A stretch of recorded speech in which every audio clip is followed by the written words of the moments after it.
Chapter 253. Thea's admiration for this person could only be described as a torrential river. Not only did this guy snatch the ninja master's grandson, but he also kidnapped his daughter. He was probably the only one who could fully express the meaning of the word courting death. As an ordinary person with no special abilities, no technological equipment, and no combat training, he was the only one who dared to offend a ninja master to such an extent. Talia, Damien, and Thea had nothing to do with him. She could ignore him and go home for dinner, but Batman had just agreed to take the blame for her, so it was not appropriate for her to just leave. Furthermore, the clown had already noticed her. If she did not get rid of him, who knew if Star City would be implicated? Thea did not care about these so-called high IQ criminals. If one magic couldn't get rid of them, she would use two. Both sides had different worldviews, so how could they fight? What's your plan? Thea looked at Batman seriously. His wife and child were kidnapped, and Barbara was seriously injured. If he said that he did not have any ideas, then he was not a man. Let's split up. Did you bring your equipment? Batman suddenly realized that Thea's business suit and high heels did not seem suitable for combat. Thea took out a travel bag from her space ring and gestured to him. The few who had seen her magic were fine, but the future Red Hood and current second-generation Robin, Jason Todd, was shocked. He rubbed his eyes and could not see where such a big bump came from. The clown seems to have imprisoned the two of them separately. We each go in one direction and quickly save them. According to my judgment, he should be in this chemical plant. I'll go there. Batman pointed at a certain spot on the map. You can leave this factory to me. Okay. After saying that, Sia went to change her clothes with Barbara. With her physical fitness, she could wear the combat suit or not, but ordinary clothes were not very convenient in battle. Moreover, after being shot, the clothes would be full of holes, and it was easy to expose her body. Wait! Jason Todd shouted to stop them. Mr. Bruce, what about me? It's not that I don't trust this lady, I just think she needs some help. You haven't finished your training yet. Bruce had already changed into the batsuit. His voice was low and magnetic. Bang! Bang! 2 gunshots were heard. Jason Todd shouted in dissatisfaction, my marksmanship is good enough for all the missions. Guns are toys for the weak. Batman recited a famous quote from his father-in-law, the ninja master. Unfortunately, Jason Todd didn't listen at all. Batman was also having a headache. This second-generation Robin was too subjective. He simply couldn't listen to any advice. Helpless, he could only use his fists and feet to persuade him. It's normal that I can't beat you, but I don't believe that this woman is stronger than me. Jason Todd, whose face was bruised and swollen, was even more displeased. His pride could not accept being beaten up in front of so many people. Oh, so what if she's a woman? Do you want to see the power of a woman? Originally, their domestic violence had nothing to do with Thea, but Jason Todd's mention of a woman reminded Thea of Diana, who was very dissatisfied with the discrimination between men and women. Anger rose in her heart. Jason Todd's silence made his attitude clear. Thea could only send a message to Batman, don't blame me. This was his provocative look. Batman's eyes twitched a little. He shook his head gently, meaning that it was enough to teach him a lesson, but not cripple him. Thea stood 10 meters away. She stretched out her right hand and aimed at Jason Todd. In the latter's confused eyes, her magic burst out. The air was like a muffled thunder. Jason Todd's burly body seemed to have been hit by a heavy hammer. His feet left the ground and he flew 5 or 6 meters away. If Jason Todd had been prepared, he would not have been so weak. However, he had not seen Thea's various tricks. Now that he was caught off guard, he fell to the ground with a thud. The Batcave was a cave. Master Bruce had made a lot of technological equipment, but the floor was not paved. The ground was uneven. This fall was very solid. Barbara had long been dissatisfied with this blockhead. In her heart, only one person was worthy of the title of Robin. This rough guy was nothing. Now that she saw him in such a bad luck, she almost laughed out loud. Jason Todd's 200-pound muscles were not just for show. His physique was also at the peak of an ordinary person. This blow could make an ordinary person lie down for a day, but to him, it was only to the extent of dizziness. He rubbed his head and got up, shouting, "This is witchcraft. I don't accept it. You dare to compete with me in marksmanship? Sure, let's have a civilized competition. It won't hurt the harmony." Thea had an idea and remembered a passage from a novel. Civilized competition? What was that? Jason Todd was not the only one who did not understand. Everyone in the room had never seen a civilized competition before. You shoot at me first. If you can hit me, you win. Then I'll shoot you. Do you dare? Thea said scornfully. I won't be responsible if something happens to you. Jason Todd raised his gun and aimed at Thea. He said with uncertainty. Thea did not say anything. She hooked her finger and signaled him to shoot. Jason Todd could now see that she was not an ordinary person. However, he did not aim at her fatal spots. Instead, he aimed at her limbs and fired continuously. He only looked at Thea when he ran out of bullets. Of course, Thea would not stand still and take the bullets. She was still far from having a body of steel. Now that she had obtained half of Ars's divinity, her dynamic vision was far better than when she was on Paradise Island. When she was facing the German soldiers, all the traces of bullets could not be hidden from her eyes. She picked up all the bullets with ease and looked at Jason Todd with a smile on her face. She opened her palm and revealed the bullets in her palm. Unfortunately, I didn't hit you. Is it my turn now? What the hell? Jason Todd was completely dumbfounded. He checked his gun again. That's right, it was his gun. It was not a fake gun. But how was this possible? Seeing Thea smiling as she took the gun from Barbara, he regretted it. He did not have the ability to catch bullets. No matter how many muscles he had, he could not block bullets. However, he would not admit defeat. With his personality, he could only grit his teeth and prepare to fight. All right, Barbara, take Thea to change her clothes. Let's get going.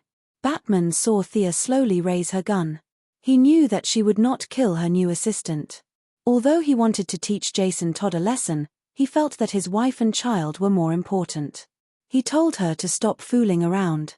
They still had business to attend to. Chapter 254. The process of changing was very fast. Other than preventing exposure during a firefight, it was also used to cover her face. With Thea's current physical strength, she could fully unleash the skateboard's maximum speed of 400 km per hour without any anti-compression equipment. The skateboard that had once tortured Ars with its speed could no longer keep up with her strengthening speed.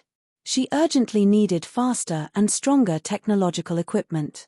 After asking for the location of the target, she took the communicator that Barbara handed to her and split up with Batman in the Batfighter.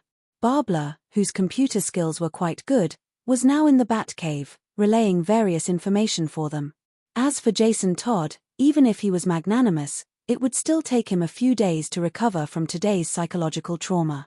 Thea, Batman has already started fighting. Thea had just finished observing the battlefield when Barbara had already sent her the real-time situation on the other side. That's quite urgent. Thea muttered softly. Batman was not as indifferent to this relationship as he appeared to be towards Talia and her son. The two of them arrived at the target location around the same time. Thea's Eye of Horus had just roughly scanned the area when he had already rushed in. Rushing in without even a basic investigation was definitely not the fighting quality of someone who had dominated Gotham for many years. Back then, they had agreed to attack at the same time. Thea did not find any heavy weapons inside. She put away the skateboard and blasted open the metal door with an arrow before rushing in. Against these modern criminals with guns, Thea did not use any magic or the Chosen's talent. She only used the magic arrow that came with the divine bow. She activated the Eye of Horus and shot one person regardless of distance and distance. From the time she entered the mechanical processing factory, 7 to 8 criminals had fallen under her arrows in just 2 minutes. The factory had been abandoned for many years and was very messy. Piercing through too many objects would greatly reduce the visual range of the Eye of Horus. Thea took a full 5 minutes to find her target. Barbara, tell Batman that my target is his son. Roger. The clown's subordinates shared the same characteristic as him, they were all crazy. Thea didn't hold back at all. She killed everyone she saw. Her deterrence didn't work at all. These people acted as if they didn't see her. They all hid in corners and fired crazily. Rockets and grenades were fired from time to time. These people didn't even think about the serious problem of whether such a powerful weapon would bury everyone indoors. As expected, mental patients were the most terrifying. Thea shook her head and shot another 2 men with rocket launchers to death. "Hey, this kid is quite spirited. Why are you glaring at me?" Damian Wayne wasn't hard to find, or rather, these lunatics didn't plan on hiding him. Thea found Batman's son in a room full of junk. Seeing that there was still tape on his mouth, she tore it off for him. "Idiot, there's a sneak attack." Kid scolded as soon as he opened his mouth, but he still reminded Thea. Thea had already discovered the person behind her with her psychic power. She was only afraid that the other party would take Damian as a hostage, so she deliberately exposed her weakness. On one hand, she wanted to lure the other party into a sneak attack, and on the other hand, she wanted to create an opportunity for herself to approach Damian. Now, facing the enemy's flying kick, she twisted her body and used her left hand to block the opponent's attack. When the opponent's body was in mid-air and full of openings, she clenched her right hand into a fist and punched the opponent's lower abdomen. Boom! Although she didn't bring her mechanical arm, Thea's current physical strength was no weaker than Bane's when he drank the poison. Her punch sent the opponent flying straight to the wall, creating a big hole in the wall. He flew 5 or 6 meters before landing on the ground. Just as she was about to untie Damian, Thea felt that something was wrong. She scanned with her psychic power and found that the enemy who was sent flying by her punch was still alive. Did the clown have such a strong subordinate? However, when she saw the other party slowly climb up from the pile of trash, her signature red and blue coat, and her beautiful figure, Thea realized that this wasn't just a bunch of small fries. There was actually a famous person hiding here. This person with a slightly crazed expression and a large baseball bat in her hand was the clown girl. However, this person was still able to stand up shakily after taking a direct hit from her. She was only wearing a dirty tank top, and there was no armor or clothes on her lower abdomen. There was only the mark of her own fist. This was definitely not a normal person's physique. Was she injected with some kind of enhancer? Interesting. It would have been troublesome to deal with this person when she first arrived in Gotham, but now, hey, you're Talia's sister? You're much stronger than her. Although the clown girl stood up, the feeling of being punched was not pleasant. She felt that her intestines were about to break, and she was only holding on for now. "She's not my mother's sister. She's an imposter." Before Thea could say anything, the naughty child beside her started to strongly disagree. 3 black lines appeared on Thea's forehead. "What do you think you're doing? Imposter. I wouldn't even bother to impersonate Talia's sister, Nissa." As expected, naughty children are the most annoying. If it wasn't for Batman, I would have beaten the *T out of you. Depressed, Thea was too lazy to explain that there was a beautiful misunderstanding. In fact, she welcomed this kind of misunderstanding. "Clown duo, if you have any grievances in the future, you can go to the Ninja Master. Of course, it would be even better if you misunderstood that I'm Darkseid's relative. It would be nice to think about how the clown blasted the Apocalypse Star into space dust. Cut the crap. Come here." Thea nimbly cast Magician's Hand and dragged the clown girl to her front. The clown girl was trying to say more while waiting for her body to recover. Unfortunately, Thea observed the clown girl closely. Although the clown girl's face was painted red and blue, making her look like a monster from afar, she was actually quite good-looking. Her body was exactly what all men in this era dreamed of. How could she be a lunatic? The naughty child, Damian, was completely silent. He no longer dared to make a fuss about the imposter. From his point of view, he only saw Sia waving her hand, and the clown girl appeared in front of them with her feet off the ground. It was as if there was a pair of invisible big hands in the air that were strangling her neck.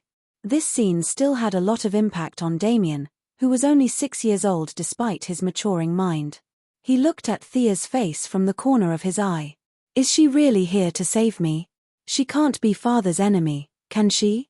Even though he told himself to stay calm, his legs still felt weak. Damn it, what kind of eyes are you looking at? The clown girl was almost suffocating. She was not afraid of death, but Thea's look of looking at her as if she was some kind of rare animal made her angry. She pulled out her revolver and aimed at Thea's head. She can still move. This was a little out of Thea's expectations. She reached out 2 fingers and caught the bullet. Under the clown girl's horrified gaze, she also took the revolver from her. She held it in her hand and gestured a few times. The gun felt really good, but unfortunately, Thea had no love for it. Chapter 255. The gun was a good gun with excellent performance in all aspects. As for people, Thea kept looking at the clown girl. Should she strangle her or shoot her? Forget it, she's a woman after all. Why should a woman make things difficult for another woman? Let's see if there's any chance of saving her. Thea withdrew the idea of killing the clown girl and silently used her mental power to try to brainwash her again. However, the magic that worked every time encountered a setback for the first time. The clown girl actually resisted her mental invasion. This was something new. Thea increased the output of her magical power again. Initially, her magical power entered smoothly, but it was soon attacked by a strong mental wave. Both sides fought to a draw. In the end, Thea was afraid that the strong mental wave would burn the clown girl's brain, so she unilaterally withdrew her magical power. This B*TCH could actually resist the mental magic with her crazy willpower. It was Thea's first time seeing something so non-magical. She was even more curious. However, looking at the clown girl's pained face, it must have been a huge burden for her when the 2 forces fought in her mind. If she could resist it, wouldn't the clown's mental resistance be even stronger? I'll spare your life today. When I have time in the future, I'll find a few mental patients in Star City and study them. Thea turned the gun and knocked the clown girl unconscious with the butt of the gun. She untied Damien and threw the clown girl's gun to him for self-defense. Thea contacted the Bat Cave. Barbara, the child has been rescued. How's Batman? Do you need my support? Before Barbara could say anything, Batman's voice came from the communication device. You go back first, I'll be right there. She could hear that the battle on Batman's side was not over yet. The sound of gunshots and his fists hitting the clown girl's face could be heard continuously. The arrogant Batman. Since he said that he didn't need support, then forget it. His relationship with the clown was too complicated. It was better for outsiders not to get involved. After placing the clown girl behind the skateboard, Thea asked Damien, "Kid, are you afraid of heights?" You. How dare you look down on me? My grandfather is a ninja master." Although Damien was in awe of her strange abilities, he still grumbled unhappily. Okay, I got it. Come up and stand still, don't move." Thea interrupted his bragging and placed him in front of her. What's so great about that? If it wasn't for the fact that the ninja master was backed by the 3 palace demons, I would have dealt with him a long time ago. Pulling Damien along, he slowly flew out of the mechanical processing plant. Looking at the corpses on the ground, Damien was a little surprised.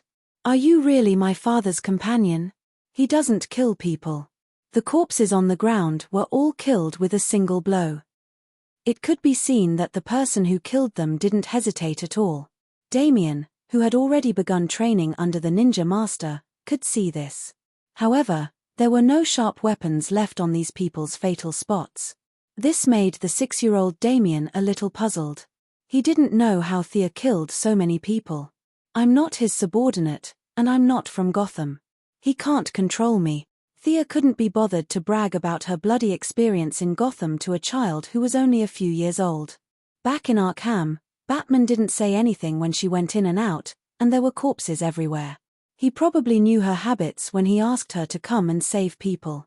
Moreover, she didn't kill all of them. There was still a guy with a name behind the skateboard. After leaving the processing plant, Thea added an air shield on Damien's body. It could effectively resist the pressure of flying at high speed. As for the unconscious clown girl behind him, her body seemed to be much stronger than a normal person's, so she didn't have to worry about her. The skateboard was very fast. They flew back to the Batcave in 20 minutes.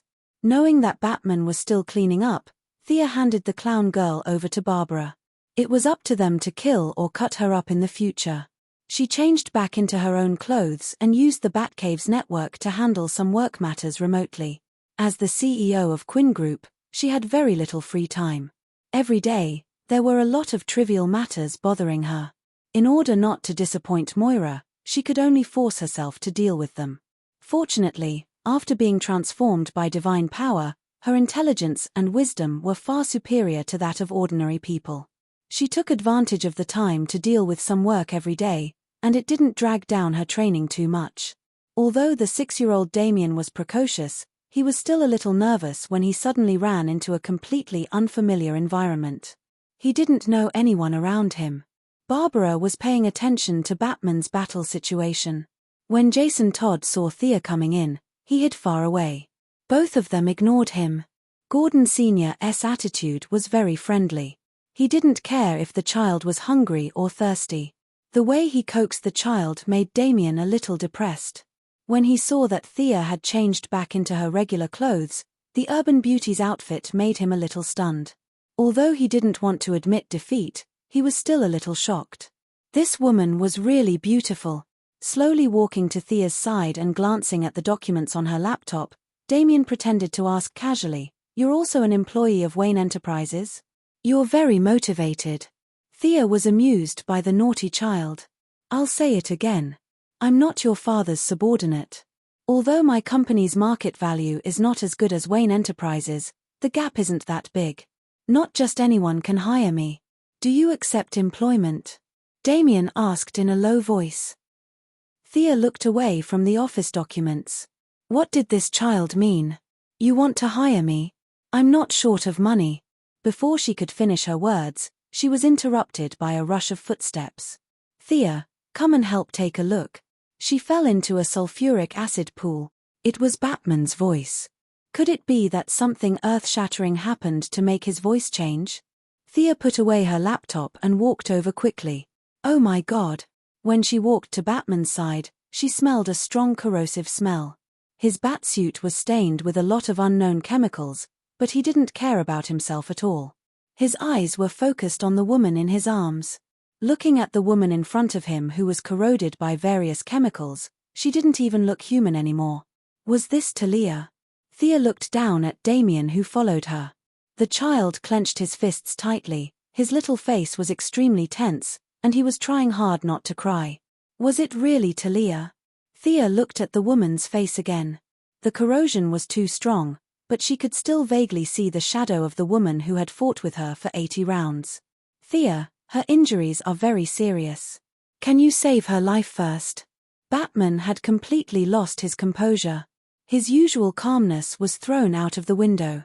He was constantly injecting various injections into Talia's body, trying to keep her heart beating. "Let me do it."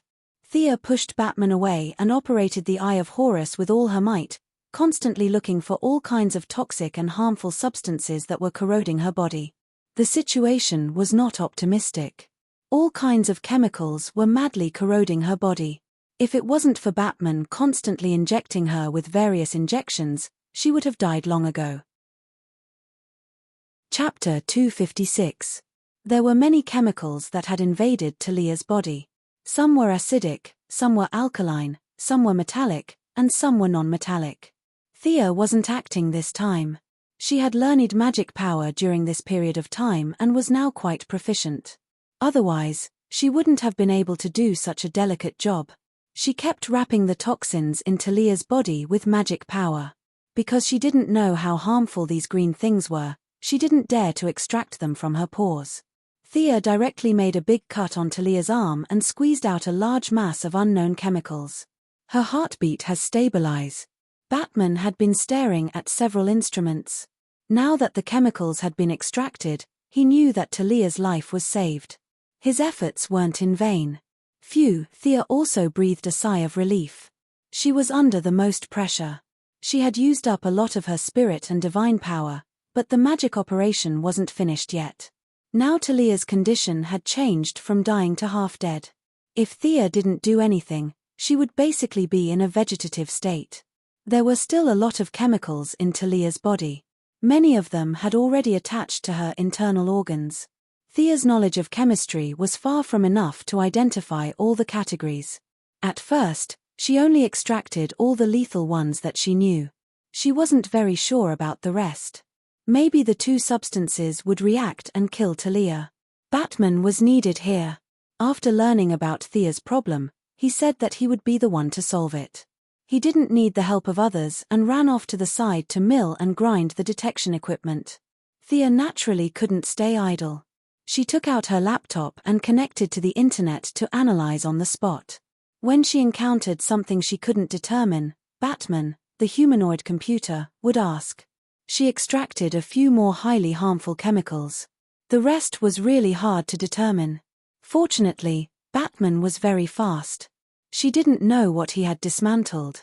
It took him half an hour to make something that looked like a metal rod. Scanning Talia's body, he could collect the trace elements emitted from her body and connect to the main computer in the Batcave to analyze the characteristics and toxicity of the substances. There was no need for Thea to guess blindly like a blind man touching an elephant. It seemed much more reliable. From time to time, Batman had to calculate the ratio of several chemicals to see if they were harmful to the capillaries, the intestines, and the respiratory tract. Sometimes 4 or 5 substances were mixed together, creating a messy relationship that even a genius like Batman couldn't figure out. What he couldn't do, Sia didn't bother to think about it. She just used the hard way. She made a deep cut near those unknown chemical substances and took them out first. Not far away, Damien watched as Thea cut her mother until she was covered in wounds. His heart ached terribly, but he also knew that it was time to save her mother's life. He watched them busying themselves anxiously. Halfway through, Barbara and Jason Todd also joined in to help, bandaging the wounds and cleaning the ground. The entire bat cave smelled very good. A large amount of blood mixed with countless chemicals extracted from Talia's body made Barbara dizzy and cover her nose. Jason Todd was a tough guy, but looking at his wobbly legs, it was obvious that he was forcing himself to hold on. "Are you completely fine?" Batman asked Gordon Sr. to take Damien out first, but after a while, he couldn't hold on any longer. He was too close, and he felt his vision turn black. He knew that he was still affected by the chemicals. In order to keep his mind clear, he took out a gas mask and put it on. Only then did he feel better. But seeing that Thea's face was still normal and there wasn't a drop of blood on her body, he couldn't help but ask. "Huh?" Thea was studying the dark brown substance hovering near Talia's kidney. Hearing his question, she answered without thinking, "This smell doesn't affect me." Batman nodded, indicating that he understood. "Isn't it just super endurance? You're not the first person with this ability, so it's not rare. I'll note it down later." Thea didn't know that in Batman's little black notebook, there was a note about her super endurance right after her X-ray vision. After helping for half an hour, Barbara felt that she had done her best. She didn't have anything to do with Talia at all. Using the excuse that her injuries hadn't healed, she went home to sleep. This day's experience was really legendary for her. She came to the Batcave lying down, and now she could walk back as if nothing had happened. She needed to go home and think carefully about whether today was a dream. Jason Todd was a real man. Seeing that Thea was fine, he didn't wear a gas mask because he didn't want to admit defeat.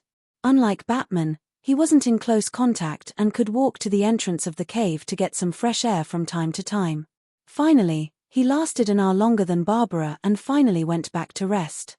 Halfway through, Thea called Star City. Talia's injuries were very complicated, and she wouldn't be able to go home for dinner. Batman politely said that he would be the host and treat her to a meal. Thea waved her hand, indicating that they should save the person in front of them from the gates of hell first. The two worked together for an entire night. Catwoman, who hadn't shown up for a day, greeted Thea and found that they were treating Talia. Although she was a little jealous, she didn't say anything when she saw that Talia's face was disfigured and she almost didn't look like a human anymore. After staying in the room for a while, she also felt that the smell was too inhuman, so she left. Finally, when the sun was about to rise, the two finished treating Talia.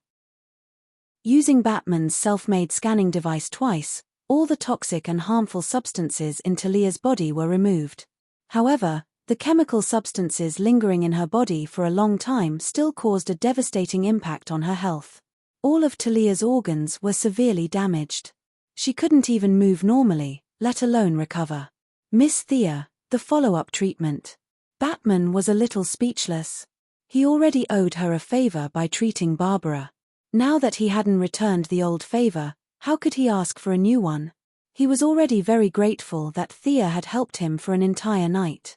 However, when he saw Talia's condition, he remembered the passionate woman from before.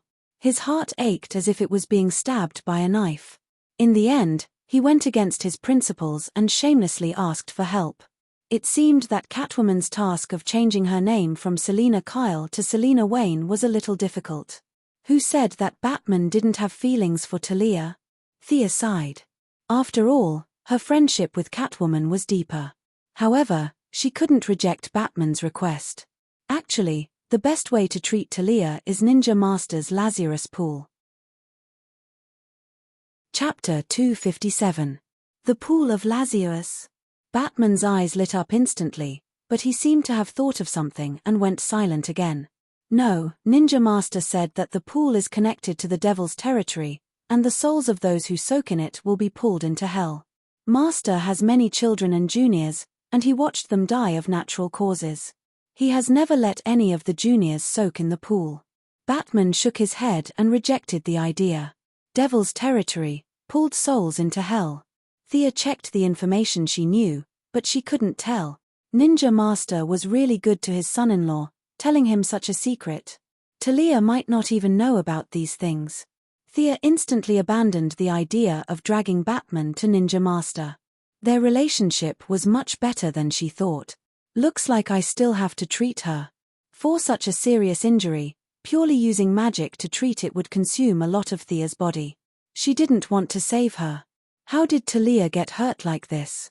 Batman seemed to be a little reluctant to recall, but he still briefly explained. She was pushed into the chemical pool by Joker. Thea nodded. This was quite in line with Joker's habit. He would jump into the chemical pool to take a bath whenever he had nothing to do. He and Joker could resist the high poison resistance, but Talia's delicate skin couldn't. However, Thea finally thought of a way to treat her through the pool. It was a means between magic and ritual that was first found in the Orb of Horus. The ancient Egyptian pharaohs were crazy about immortality, and they tried all kinds of experiments, both humane and inhumane. They really found some ways to combine witchcraft, magic, and alchemy, and they recorded a few proven effective methods on the handle of the Sphere of Horus. When they were on the Wave Rider, the artificial intelligence Gideon had specially translated a lot of relevant information for Thea. How about this? I have a way to save her, but the ancient magic is different from the modern environment. Some conditions are not met, and I need some time to prepare. Also, Talia's body is too weak now. The effect of magic is to accelerate the body's self-healing, but her current physical condition doesn't have the foundation for recovery. Can you use medical methods to replenish enough nutrients? I'll go back and prepare. You can bring her to Star City in a week for treatment. You know that I've just taken over the Ryan Group, and I'm so busy every day. Thea shrugged, indicating that she could not come to Gotham every day to save his wife. Since he was a free man, he should come to Star City. All right, I'll leave everything to you. In this day and age, it was the patients who accommodated the doctors. Which doctor accommodated the patients? Batman felt that this was normal. He was well versed in medicine and knew that Talia's body was too weak at the moment. It was not the best time to treat her. The two agreed to contact each other again next time. Thea told him not to wake Talia up by force, and that it would be best if he could keep her under anesthesia. She flew the plane out of Wayne's old house alone. After Thea left his sight, she did not return to Star City directly. Instead, she took a detour to a residential area in Gotham. Thea, long time no see. The one who greeted her with a smile was the little beauty Shadow, who had been abducted from Purgatory Island. How is your father? What you said on the phone was vague. At the mention of her father, Shadow's expression was strange. She was confused, and hopeful. Come and take a look. Thea had always been curious about the court's revival technology. When she returned to Star City, she received a call from Shadow, saying that Yarrow Fei's heart had miraculously recovered. Thea decided to come and take a look. Shadow was now living alone with her father in an apartment. According to the court's investigation, Yarrow Fei had been shot in the head. With the help of genetic repair technology, his missing brain tissue had grown back, but no one could say for sure if he could recover his memories. Yarrow Fei's situation was similar to many vegetative patients. He had a heartbeat and breathing, but his consciousness was almost blank. Shadow could accept this result. There was always hope if he was alive. After learning that the follow-up would depend on the patient's recovery, she rejected the court's arrangement and took care of her father alone. She worked at a Chinese restaurant to support their daily expenses. Thea walked into the small house they had lived in for more than a month. She could tell that Shadow had put in a lot of effort for her father. The air in the room was fresh, and the layout was organized. Old man Yarrow Fei was lying on the bed with his eyes closed and a serene expression on his face. Other than his messy hair being shaved off, there was nothing special about him. She secretly used the Eye of Horus to observe his condition. The court's diagnosis was correct.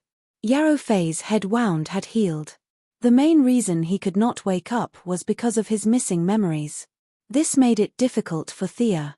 There were too many things involved in memory, and she did not have a good solution. This was similar to how she erased Steve's memory. Once she erased it, it was gone. It could not be recovered. If the memory existed, it existed. If it did not exist. No matter how powerful she was, she could not make a memory appear out of thin air. I'm sorry. I don't have a good solution. Shadow knew about her supernatural abilities on Purgatory Island. When she heard that Thea could not do anything about it, her eyes darkened. Do you plan to stay in America or go back? Yarrow Fei was completely insignificant in Sia's eyes, but Shadow was a pitiful woman who deserved her sympathy. My father read a statement on Purgatory Island. We can't go back. Plus, the medical technology here is more advanced, Shadow answered quickly. It was obvious that she had thought about this question many times. Her answer was logical and not rushed. The medical technology here is more advanced. Thea thought to herself. If you wait a few more years, there will be more aliens with superpowers. Each one of them is a walking nuclear bomb. The casualty rate is so high. How can the medical technology not be advanced? However, there was no need to tell Shadow this. Then come back to Star City with me. Gotham is too chaotic. Thea had her reasons for saying this. Barbara had just recovered, and Talia was severely injured. Although the Joker was locked up by Batman again, Batman needed a place to vent his anger. Gotham's criminals were the best target. Although Gotham was full of ordinary people, a fight could cause a scene as grand as Mars crashing into Earth. It was better not to let Shadow see such a violent scene. In comparison, Star City was much safer without Green Arrow. Some people said that superheroes were the source of chaos. This was a little arbitrary, but it was not completely wrong. If Gotham did not have Batman, it would have a different kind of balance. The people would not have to write a will and say goodbye to their families every time they went out to buy groceries. Now, Central City without the Flash and Star City without Green Arrow could effectively prove this point by looking at the positive and optimistic attitude of the citizens. Chapter 258. If you don't mind me asking, what kind of work do you do? Thea couldn't tell if the little girl was still in school or had worked before. She looked quiet and well-educated. She couldn't have dropped out of school early like Oliver, right? I've been studying forensic science, but I didn't graduate. Shadow now had some understanding of Gotham's public security. What capitalist metropolis? Bullshit. It was too chaotic here. Thankfully, Shadow was skilled. Otherwise, she would have died with her comatose father. Forensic science. It seems to be a pretty high-end job. Sia said that she would take care of everything and leave it to her. With her current relationship with the Star City Police Department, no one would say anything even if she didn't do anything. She told Shadow to pack her luggage and set off for Star City. On the way, Thea called a detective from the Star City Police Department and Detective Lance. The new detective, who was working closely with the police, didn't even ask about the person's profession or specialty. She didn't even ask if the person was a man or a woman. Detective Lance was a little dissatisfied with her decision, but he didn't interfere too much. After helping Shadow find a place to live, the Quinn Group had purchased a large amount of land in the slums during the reign of Robert Sr. and Moira. Although Sia had worked hard to bring down the property prices of the entire Star City by 20%, she still had a lot of land in her hands. Knowing that Shadow had a strong sense of pride and was unwilling to accept too much help from her, Sia found a small apartment for the father and daughter to live in. Thea told Shadow to let her know if she needed anything, but she felt that her whereabouts were uncertain. She wouldn't be surprised if she went to another planet one day. She also left Felicity's phone number with Shadow, telling her that she could trust her and that she didn't have to look for her. After a busy day, Thea felt that she hadn't missed anything, so she flew back to the Quinn mansion. She was going to discuss with Moira how to cooperate with Batman to make big news. All the work was carried out in an orderly manner. In private, several senior government officials scoffed at what Quinn Group had done, but it was true that there was no harm to all the interests. They received the money very quickly, but when it came to the specific situation, they neither nodded nor shook their heads. The attitude of a senator named Hammond was particularly bad. After receiving money from the Quinn Group, he didn't even say a single good word. Instead, he mocked Sia and scolded her. In the end, he even used a look of concern for a mentally challenged child to warn Sia that young people should be down to earth and not bite off more than they could chew. "I must kill him." At the dinner table, Moira had been pulling Thea, fearing that she would slap this talkative senator to death. "This is infuriating." On the way home, Thea had been nagging. Several times, she wanted to send the court to catch this bastard in front of her and teach him a lesson, but in the end, she gave up under Moira's persuasion. After calming down, Thea had to admire Superman's good temper. The ugly faces of these people in power, even an earthling like her had the intention to kill, but he, a strong alien, was able to endure it. His self-restraint was really not simple. But calming down was one thing. She didn't intend to let this bastard go. She had even stabbed Oz to death, so why would she be afraid of a senator with an empty title?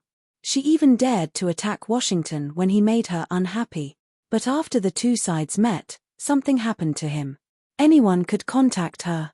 Thea was going to wait for a month, and when things calmed down, she would kill him. She wrote down this person's name on the first page of the small black book, Senator Hammond of Seaside City, and wrote the date on the side. "Don't do it now." Moira saw her writing action. If she wrote it down so solemnly on the first page, she definitely wasn't going to thank him. She knew Thea's current ability, and she was not a soft-hearted person. She looked around and whispered to Thea. "Understood, he can live for another month." The mother and daughter smiled without saying anything. It was self-evident who this he was. Time passed quickly, and a week flew by. Batman and Thea made an appointment to ask for the address, and then rushed over in his Batfighter in the middle of the night. This city is very quiet. Damien, who was sitting in the co-pilot's seat, insisted on following for some unknown reason. Batman also wanted to spend more time with his father. Thinking that there were no battles in Star City, he agreed after a little hesitation. Now, facing his son's question, he did not know how to answer. There were not many fights here, let alone battles. Without comparison, there would be no harm. Compared to Gotham, where submachine guns would begin to hiss at night, Star City was peaceful and looked like heaven. Was the difference that big? There were millions of people in Star City, but it was really peaceful here. Although Batman had flown through the city in a fighter jet, there were no violent scenes of robbery or murder in the city. Since there were no criminals, there was no need for a superhero, right? Soon, they arrived at Thea and Felicity's secret base. When they met, Batman could not wait to ask, "Your city is really great, what's the secret?" When Thea understood his question, she was a little speechless. What secret was there? The large gangs were all under Malcolm's control, and the few scattered gangs were not a threat at all. The rest of the unemployed were sent back to work, and the active ones were sent to other cities. After working hard for a day, they went to bed early. The small gangs could not find any new blood even if they wanted to. Several factors contributed to Star City's current peaceful and stable situation. After Moira came to power, she had a good reputation and spread her influence to the surrounding cities. In half a year, Star City gained hundreds of thousands of residents, all of whom migrated from the nearby cities that were rescued by the superheroes. "We're a small city, after all, small cities are like this," Thea replied embarrassedly. Batman brought Damian and Barbara, whom they had met before. Thea mainly introduced the naughty child to Felicity. After learning that he was Batman's son, Felicity, who had a good relationship with Catwoman, could not help but worry for her friend. "This child is already so big. Can you win against him?" Thea led them to a separate room. As soon as they entered the room, they covered their noses. "What a strong smell of blood. That's right, this is a secret technique developed by the ancient Egyptian pharaohs to seek immortality. It's called the blood pool. The effect is a little slow, but there are no after effects. It's suitable for Talia's recovery," Thea explained to Batman as she pointed at the large square pool in front of them. "Talia will absorb the essence of the blood to slowly heal her injuries. Optimistically, it will take about a month. If you don't have any questions, shall we begin?" When the doctor asked the patient if they had any questions, the subtext was, "I don't want to talk nonsense with you, hurry up and pay for the hospitalization." Chapter 259. In ancient times, the process of healing a blood pool was considered to be infuriating. However, in modern times, many conditions were extremely convenient. There was no need to massacre villages and cities to collect human blood. There was plenty of fresh blood in the hospital blood bank. As long as you paid, there would be unemployed people fighting to donate blood. Blood would coagulate very quickly. The solution that the ancient people came up with was to burn as much firewood as possible to maintain the temperature of the blood. In modern times, it was not so troublesome. There were a few rounds of resistance wire around the pool. When needed, electricity was enough to maintain the heat. "Take off her clothes and put her in the pool." Thea measured the temperature. It was quite suitable. She signaled Batman to stop daydreaming and quickly carry her in. "Me." Batman was a little dazed. Usually, he was the one who ordered others to do this and that. Now that he was being ordered around, he was a little uncomfortable. He looked around and saw that the room was full of women. Damian was still a child. It seemed that he was the most suitable. Sia knew that there weren't many opportunities like this, so she ordered Batman to get busy. "These are Egyptian hieroglyphs." Batman placed Talia in the pool and began to observe the patterns that Thea had carved on the walls. "Yes, it is not accurate to call this a spell. This is closer to a ritual." Thea continued to add magic to the hieroglyphs on the walls. When the walls were completely lit up, the blood in the pool began to flow slowly. There was a tendency to form a whirlpool. The center of the whirlpool was the unconscious Talia. Thea walked to the side and connected the blood pool with electricity. "Maintain this temperature. The blood will speed up her recovery. After 3 days, change the blood pool. Are you going to stay here or?" "I'll go back to Gotham first. I'll come back in 3 days." Batman looked at Thea's treatment method, which was a mix of ancient rituals, medieval magic, and modern technology. No matter how he looked at it, he felt that it was very strange. However, Talia's expression was indeed much more relaxed. He was secretly relieved. Leaving Barbara and Damian behind, he returned to Gotham alone. "Bruce, I don't know if I'm old and deaf, but you want me to build some temple in Turkey in the name of you and Wayne Group?" The old black man, Lucius Fox, looked at Bruce Wayne, who was sitting in the president's office with his mouth wide open. "You're right, old man." Bruce took off his batsuit and came to Wayne Enterprises in a suit. His face twitched a little, but as a man of his word, he had to do what he promised. It had been a week since Thea started treating Talia, and he could tell that Talia was gradually recovering. 2 days ago, when Talia woke up, the family of 3 even said a few words. He owed them too many favors. Even if he originally intended to be perfunctory, now he had to treat it as his own business. Thea had already opened up a channel in Turkey, and the politicians in Turkey were all smiles after receiving a huge reward. They couldn't wait to get as much as they could from this act of destroying the country's reputation and fattening their own pocket. The Prime Minister in charge of the government still had a bit of patriotism. After receiving a promise that they wouldn't station troops or build a secret base, he tacitly agreed to this action. In short, you can publicize it with great fanfare, but our government won't see or hear it. Whatever you do has nothing to do with us. With the local government settled, the only thing left to settle was how to persuade the American government to take charge of this matter under the premise of Bruce being a target. With Batman's highest IQ on Earth, he could imagine how much criticism he would attract once he made a move. However, when he saw Barbara, who could run and jump, old Gordon, who was full of smiles, and the mother and son who stayed in Star City every day, he felt that this was nothing. Isn't it just sacrificing a little face? I have plenty. Having made up his mind, Batman immediately changed into a suit and came to Wayne Enterprises. He looked for his old partner, Lucius Fox, to discuss the details of this matter. Is there a new type of energy buried under that place? The old man asked in a low voice. No. Bruce Wayne shook his head. It was just a piece of stone. Unless the stone could generate electricity, he couldn't see any energy source there. Then there's some kind of weapon that can destroy the world. Something like an ancient weapon? The old man thought of his hidden profession and automatically filled in the gaps in his mind. I'm sorry, I've used 3 types of radiation and 2 types of spectra to investigate. There's nothing there. Bruce was speechless. Did you think I didn't think of it?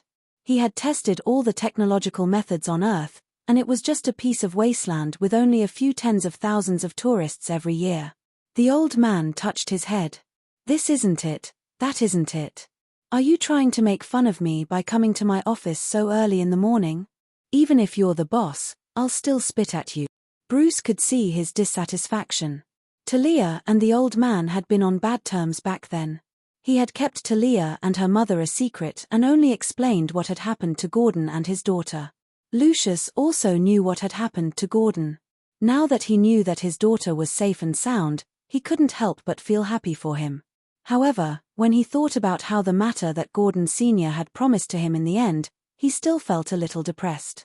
But at least he knew the severity of the matter. If Gordon were to step in, his reputation would be ruined by half. It would be much better if Wayne Enterprises stepped in. This was the principle of sharing the damage. If it was fatal to one person, it would be fatal to 10,000 people. At most, they would lose a strand of hair. He glared at Bruce. You're really giving me a hard time. I'll make it happen. After shooing away Bruce Wayne, who had come to cause trouble early in the morning, the old man held an emergency board meeting. Bruce hadn't been able to join the board due to various boycotts. His shares were held by the old man, so he was qualified. The result of the meeting was neither happy nor depressing. Now, Wayne Enterprises had more than 20 directors. Thea controlled more than half of them openly and secretly. She had instructed them early on to neither support nor oppose today's proposal. The old man thought that the proposal would be met with fierce opposition, but he found that most people chose to abstain. In the end, the proposal passed with a very low percentage. Since it was approved, he could only accept the reality and began to do all kinds of lobbying work in the name of Bruce and Wayne Enterprises. The efficiency of the government had always been sluggish. The old man found a few elites in the group's publicity department to discuss the follow-up development. The elites were puzzled by this behavior that had nothing to do with their own business, but they had to admit that the spirit of the European and American contract was worth advocating. They didn't waste any time. Since they were paid, they would think of a solution for you. Not to mention destroying a temple, they would even help you destroy Mars. Needless to say, the more people there were, the more firewood there would be. The few of them finally came up with a set of somewhat radical but effective publicity strategies. Chapter 260. Spread the news that we're going to push all 8 miracles together. Then cancel 7 and push only 1. When Bruce returned to the old mansion after another night of fighting criminals, Lucius handed him the crystallization of collective wisdom. Being proficient in psychology, he could understand the wisdom contained in this. The plan was very good and had a high chance of success. But the discussion on the first day will be huge. The old black man spoke his mind.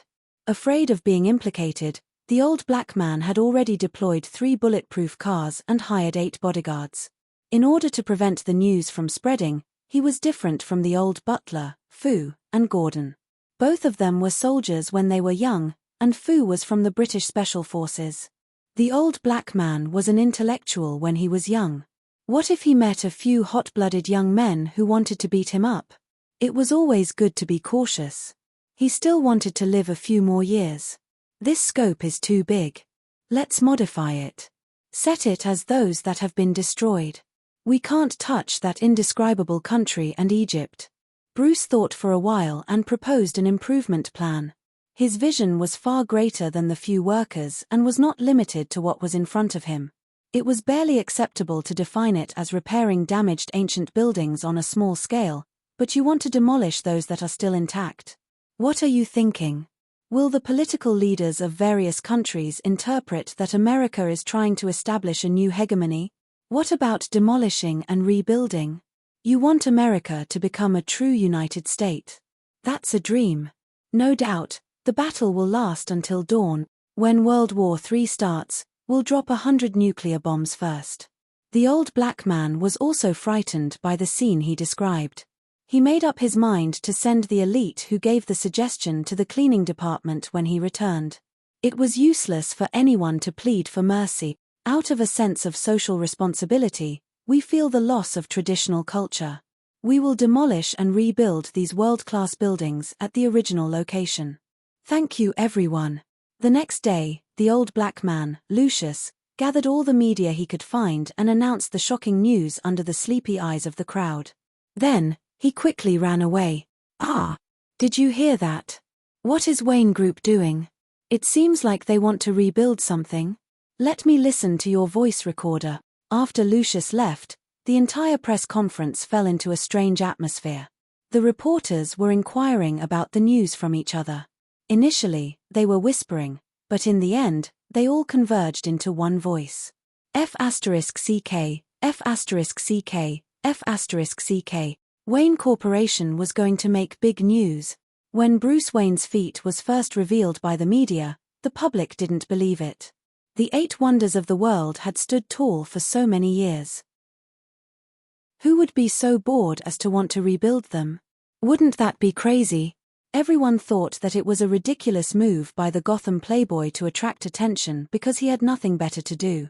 However, as Wayne Enterprises continued to hold briefings, they surveyed the land today and solicited ancient architectural designers from all over the world tomorrow.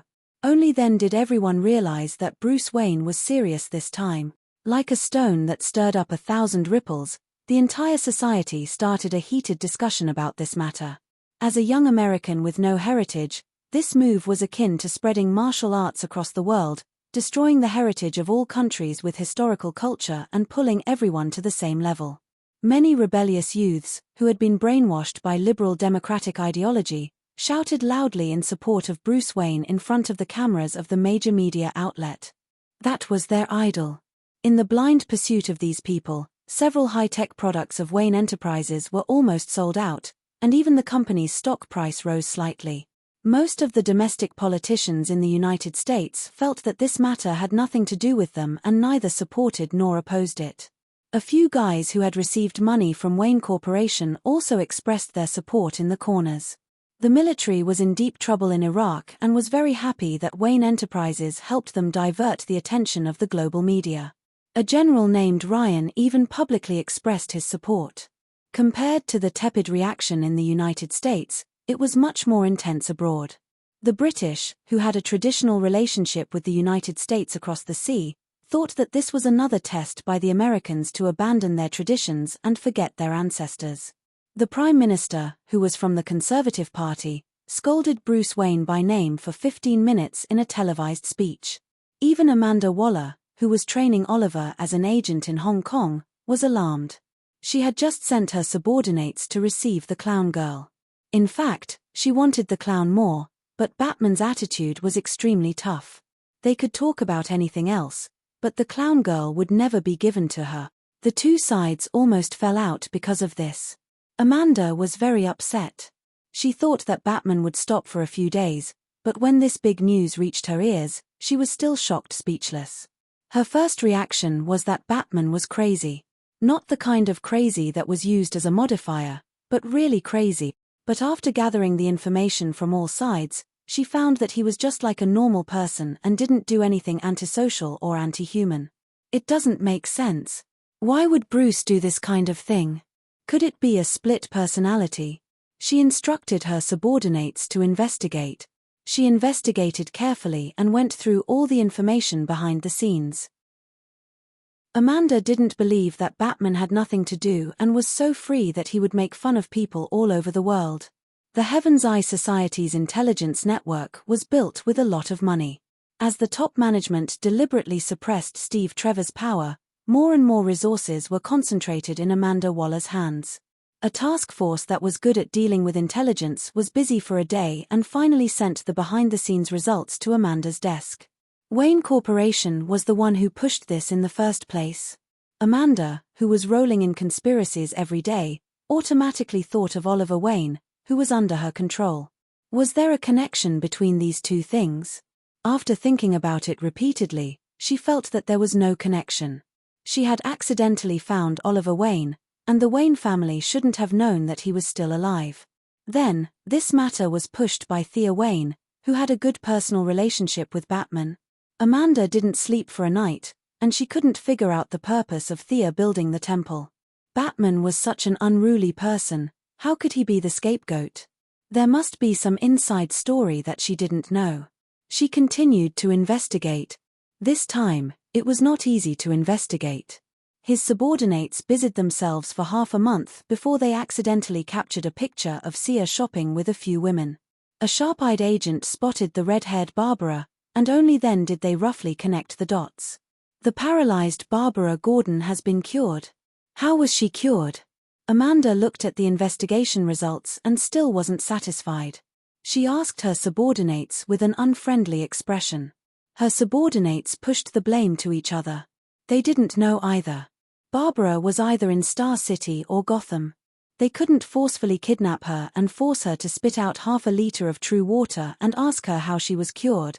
First of all, Barbara wasn't weak. If they didn't send a standard combat team, they wouldn't be able to take her down. Also, they were government employees, not gang members. They gave up the generous salary of a large corporation to work for the government because of the justice in their hearts. They wouldn't use violent means to deal with a hero of justice. Chapter 261. Amanda felt that her subordinates weren't good enough. What she needed were obedient subordinates, not these hot-blooded and patriotic young men. The idea of forming an unscrupulous team to do things that the Sky's Eye Society wouldn't be able to do kept lingering in her mind. No, it wasn't time yet. Amanda felt that the thugs she had detained were far from enough to gain the support of the government. She still needed someone powerful to ensure that the thugs wouldn't rebel. Everything had to be planned. Although she didn't have much hope for the results, Amanda still instructed her subordinates to do their best to investigate. Although Talia's injuries were recovering slowly, new changes could be seen every day. Barbara, who was nominally here to take care of her, naturally had more free time. She stayed in Thea's secret base every day and taught Felicity some computer science in her spare time. Felicity also began to show extraordinary talent in computer science. Her days were very comfortable. Thinking of the bullets raining down in Gotham, she felt like she was in another world. The girls felt uncomfortable cooped up in the house every day, so Thea suggested that they go out shopping. She felt that it would be less lively if there weren't enough people, so she invited Shadow, who had successfully entered the Star City police station, and Laurel Lance, who had nothing to do every day and was about to close down her law firm. Because of Shadow's work, Detective Lance wasn't happy that Thea randomly put people into the police station, but after seeing that it was such a gentle girl, he completely stopped complaining. Laurel came to the police station a few times to meet Detective Lance, and gradually got to know Shadow. As someone who knew everyone, Thea helped introduce the girls to each other. Actually, they knew most of the people in Star City. She mainly introduced Barbara Gordon from Gotham. They're chatting happily. Felicity walked behind Thea and Shadow, holding a large glass of Coke. She kept glancing at Barbara and Laurel, who were walking in front of her. They had clearly just met, but why did they hit it off so well? The little beauty Shadow nodded on the side. Her relationship with Laurel was lukewarm. She had always thought that Laurel was cold and aloof, but today it seemed that wasn't the case at all. Thea could only laugh and say that she didn't know either. Who knew that Barbara and Laurel would get along so well? However, their personalities were similar. They were both American women with a strong sense of justice. They were cheerful, optimistic, and idealistic. They were not like Felicity, who was more than a meter tall, or Thea, who was cunning, or Shadow, who was basically a foreigner. Barbara and Laurel had the same upbringing and education, so they had a lot of similar viewpoints. At first, the two women chatted with the other three for a while. Later, when they talked about their backgrounds, they realized that their backgrounds were almost the same. They came from divorced families, and both of them grew up under the wings of their upright sheriff fathers. A sense of identity formed between them, and they had more in common. Thea felt that if it wasn't for the fact that they were in the wrong era, the two of them would have already become sisters. "Is someone watching us?" Shadow whispered to Thea. Thea waved her hand, indicating that it was fine. The only person who followed Laurel around the Star City was her other brother, Tommy. However, Thea was still impressed by Shadow's keen senses. As an archer, keen intuition was essential. Yarrow Fay's training of his daughter was indeed commendable. "You all have great figures." The girls had been shopping for the whole day. They hadn't been robbed or killed. It was a luxury for Barbara to be able to shop so smoothly. They sent the things they bought back to their respective residences. Felicity suggested that they do Pilates. Laurel looked at the girls' figures in the changing room and touched her belly. She couldn't help but sigh. Thea, Barbara, and Shadow had all gone through a lot of training. They didn't usually show it, but when they changed their clothes, it was obvious that they were different from ordinary citizens like Laurel. Thea's muscles were slightly more normal after being modified by divine power, but Shadow and Barbara had muscles. "That's why we're here to exercise." Felicity quickly changed the topic when she saw Laurel's confusion. She stretched her arms and legs, indicating that she was also an ordinary person. Laurel recovered when she saw Felicity's ordinary figure. If 4 of the 5 girls were the type who were fit and beautiful, she would have given up on the world. However, the ratio was still a little high. While they were exercising separately, Barbara whispered to Thea, "Laurel doesn't know about you." "No, but I think she's a little suspicious. You know that her father is a policeman." Thea noticed that Laurel was still suspicious. "But she's a good person. Her body is strong too. With a little training, she'll become a hero of justice." It was obvious that Barbara had high hopes for Laurel. She wanted to introduce her to the group immediately. Thea was a little speechless. Their friendship had warmed up too quickly. Should she say that it was no wonder she was the founder of the Raptor Squad? "They just met this morning." She responded to Barbara's unspoken words, "If she doesn't object, I'm fine with it. You don't have to mention me. I still need to observe her closely." Barbara happily ended the conversation. As for the observation, it was probably just a formality. Thea was already used to the changes in history. She was already hanging out with Diana. Nothing could change this much. Thea didn't care if Olivier returned to the city and found that not only was Shadow still alive, but Tommy and Laurel also had amazing skills.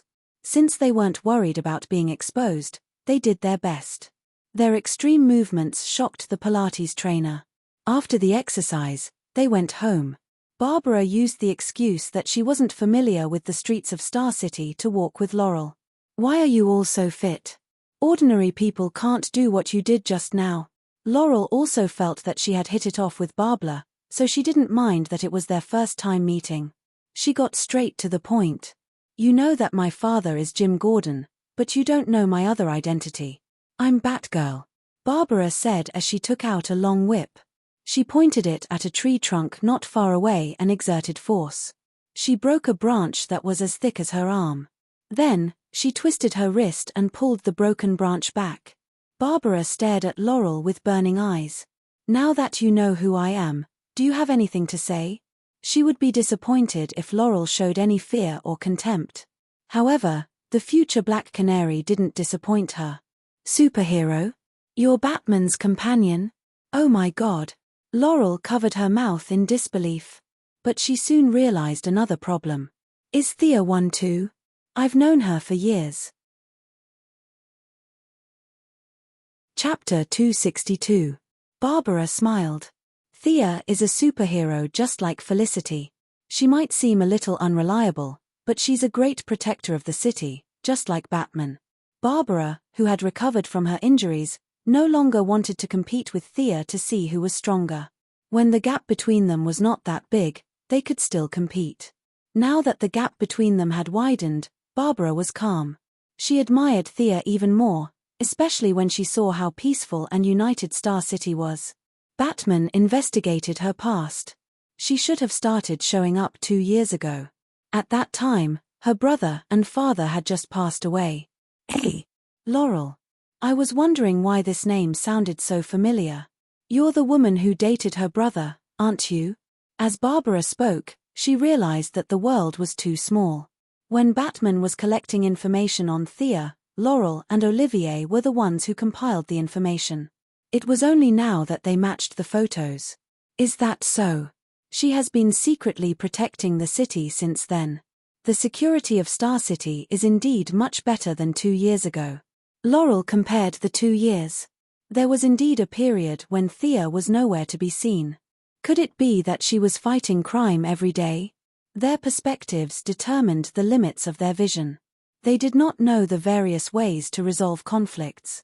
They were simply using violence to curb violence, thinking that all crimes could be solved with their fists. Laurel Lance, the more righteous the better. Are you willing to join us? Of course I want to, but I don't have the strength. Laurel felt that she could not master the technique of wielding a whip well. Barbara thought for a moment. It seemed that Thea did not support or oppose this, so she would train her. After being scolded by Batman every day, she felt unexpectedly good to be able to teach someone else a lesson. The next day, when Thea came to the secret base in the afternoon to rest after working for half a day at the corporation, she found that there was one more person in her base. Laurel, who was sweating profusely and wearing a sports singlet, was learning boxing when she saw Thea come in. Thea could only smile and nod. She felt that Laurel's training was useless. Star City was unexpectedly quiet before the return of the Green Arrow. If she had the time, she might as well use it to expand her law firm. However, to each his own, Thea could not say anything. Now that she saw Barbara excitedly teaching, Laurel lowered her head and studied hard. Sia also remembered the scene when she was learning from Malcolm. She did not know where old Malcolm had run off to. It was also rare to find someone who had gone missing while searching for his roots and ancestors. After watching them teach for a while, Sia went to Felicity and poked her. "Aren't you going to practice? I don't have any sports cells." Felicity was depressed. She was lazy, but she had pestered Thea to teach her for a few days. However, the results were really shocking. The girl's coordination was too poor. Even the simplest movement would be distorted. In the end, Felicity could only give up. The two chatted for a while. Thea went to read by herself. A few days ago, she went to visit a few of the leaders of Princeton and gave them a large sum of money. Both sides were very happy. Her plan of half a year of university, 1 year of master's degree, and 2 years of doctorate had reached a preliminary consensus. As long as her results were valid, the school would not stop her from getting a degree. Instead, they would publicize it. This was a good thing for both sides. Thea's memory had been strengthened by divine power. It had long surpassed the limits of humans. It was too easy for her to learn simple university courses in Europe and America. She did not have any doubts that she would graduate on time. As a public figure, it was not nice to wear the title of a high school graduate every day. Getting a doctorate was much more impressive. Time passed quickly. Thea occasionally went out to do some exercise. Felicity was focused on writing software for some unknown purpose. In the empty room, only the sound of Barbara beating Laurel could be heard. Slap. Stand up. Slap. Watch your feet. Slap. Too many floors. Laurel's nose was bruised and her face was swollen. Thea gritted her teeth. Needless to say, this was the standard posture that Batman taught Robin and Barbara. It was simple and crude. There were not many fighting principles to be taught. Perhaps Americans were used to this kind of physical memory learning method. Thea was more and more grateful that it was her biological father who taught her. If it was a universal teaching method, she might not have been able to persevere. While she was pondering, she saw Barbara hit Laurel's face with the stick again. When Laurel stood up, blood dripped from her nose and dripped to the ground. "Are you okay?" Barbara asked. Laurel shook her head to show that she could still persevere. Seeing Thea not far away, Barbara motioned for her to treat her nose first. She then went to Thea with the stick in her hand. "How long do you think Laurel will be able to fight?" Barbara was also exhausted. She picked up a bottle of water and gulped it down. Thea was a little speechless. "You guys are too impatient. You learned the truth yesterday and practiced for a day today. You want to fight. Is there such a fast teaching method in the world?" Forgive me for being blunt, but she's still far from it. Thea was not afraid to tell the truth. After all, Laurel was related to Oliver and Tommy. If she was asked to fight criminals after a day of practice, it would be asking her to die. Thea would not agree. "You misunderstood me. I mean, do you have any auxiliary methods? Your Star City is too peaceful. I think Laurel needs some practical experience. You want her to go to Gotham.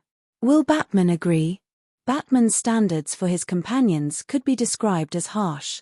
Thea really did not think that Laurel could pass. Barbara's expression was a little gloomy. "Dick left to be his Nightwing. I also want to find something to do. After this injury, I thought a lot. Some of what Dick said was right. If I stay under Batman's wing for a long time, I will never grow. I want to form my own team to fight criminals." "Is this the prototype of the Raptor team?" Thea nodded. She could see that the Nightwing still held an important place in Barbara's heart. However, Barbara was now able to listen to other people's opinions. She was no longer the hot-blooded girl who did things without thinking. This was also an improvement. She came to her for help instead of the more familiar Batman. This meant that she had made up her mind to fly alone. As Laurel's friend, she should help. As for Laurel's ability, it was easy to solve. She just needed to design a sonic device according to the original plot. If you want her to fight in a short time, I don't think it's difficult. Thea thought about the principle of the sonic device. She could definitely make it. Have you paid attention to Laurel's voice? Her voice is higher than normal people's. I can make her an audio amplifier that can send out ultrasonic waves to knock down enemies. What do you think? Thea said as she took out a pen and paper to draw a sketch for Barbara. Chapter 263. Barbara looked at Thea as if she was looking at a monster. "I just mentioned it casually, and you came up with a plan in just 2 or 3 minutes. She then looked at the sketch Thea gave her.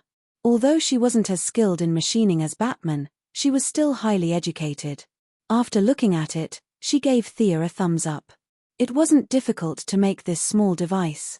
When Laurel was ready to go home after a day's training, Thea handed her a necklace. "Do you see this blue device? You can press it and speak for 5 minutes. The chip inside will record your voice, and only you can use this device. When you shout with all your strength, the audio amplifier will emit your voice at least 10 times louder. That's about it." Thea explained the principle to Laurel in an orderly manner. "This is for me. Do you mean I'm a superhero?" Laurel was so excited that she almost jumped up. "You have to finish your training. Otherwise, no matter what Barbara says, I won't let you go on a mission." Thea's words touched Laurel. Although her body was full of pain, she still hugged Thea tightly. "You're really good to her. Is it because she's your brother's woman?" Laurel went home to rest, and Barbara came to chat with Thea. She wanted to know more about her new teammate. "Maybe." Thea didn't say much. Sometimes, She envied girls like Barbara and Laurel. They had dreams and drive, and once they found a goal, they would keep going. Thea wasn't as open-minded. She had too many concerns and too many considerations. She was working at full capacity every day, but she still felt that there were a lot of things to do and a lot of plans to complete. On the third day after she helped Laurel make the equipment, her office was blocked by a 6-year-old child. Miss Thea, this child. The female assistant outside the office only saw a blur in her eyes before a child slipped in. She hurriedly ran over to apologize. The Quinn Group was currently the largest company in Star City. If she was fired, she wouldn't be able to find a new job. It's fine. I know this child. Thea waved her hand to dismiss her assistant. She looked at Damian Wayne helplessly. Did something happen to your mother? As the number of people in the secret base increased, Thea was afraid that it would affect Talia's treatment. Thus, she found a comfortable house in the slums for her and her son to live in. Talia had already recovered more than half of her combat strength, and a few of her subordinates had also arrived in Star City. Their safety was guaranteed. Thea always hurried over to activate the magic circle of the blood pool. She hadn't seen Damian for days. I want to hire you. The kid's words were shocking. Thea wanted to laugh, but when she saw Damian's serious face, she knew that he was serious. She stopped teasing him and asked, "What do you want to hire me for?" "My grandfather has been searching for traces of magic all his life. I don't want to be an ordinary person. I want to learn magic from you," Damian said to Thea seriously. His eyes were clear and pure. Thea got up and closed the door. She thought about her words and said, "Listen, Damian Wayne. Do you mean what you said? Isn't that what your grandfather or parents want?" The kid nodded solemnly. It seemed that she could make use of this kid. They were not related to each other. Thea valued the value of this person. Damian's value was much greater than he thought. However, Thea still had the principle of keeping her word. She would not lie to a kid. She wanted to see if Damian had the talent to learn magic. If he didn't have the talent, everything was just empty talk. Stand still. Don't move. Let me see if you have the talent to have a magic affinity. Thea summoned a light ball next to Damian's nervous face.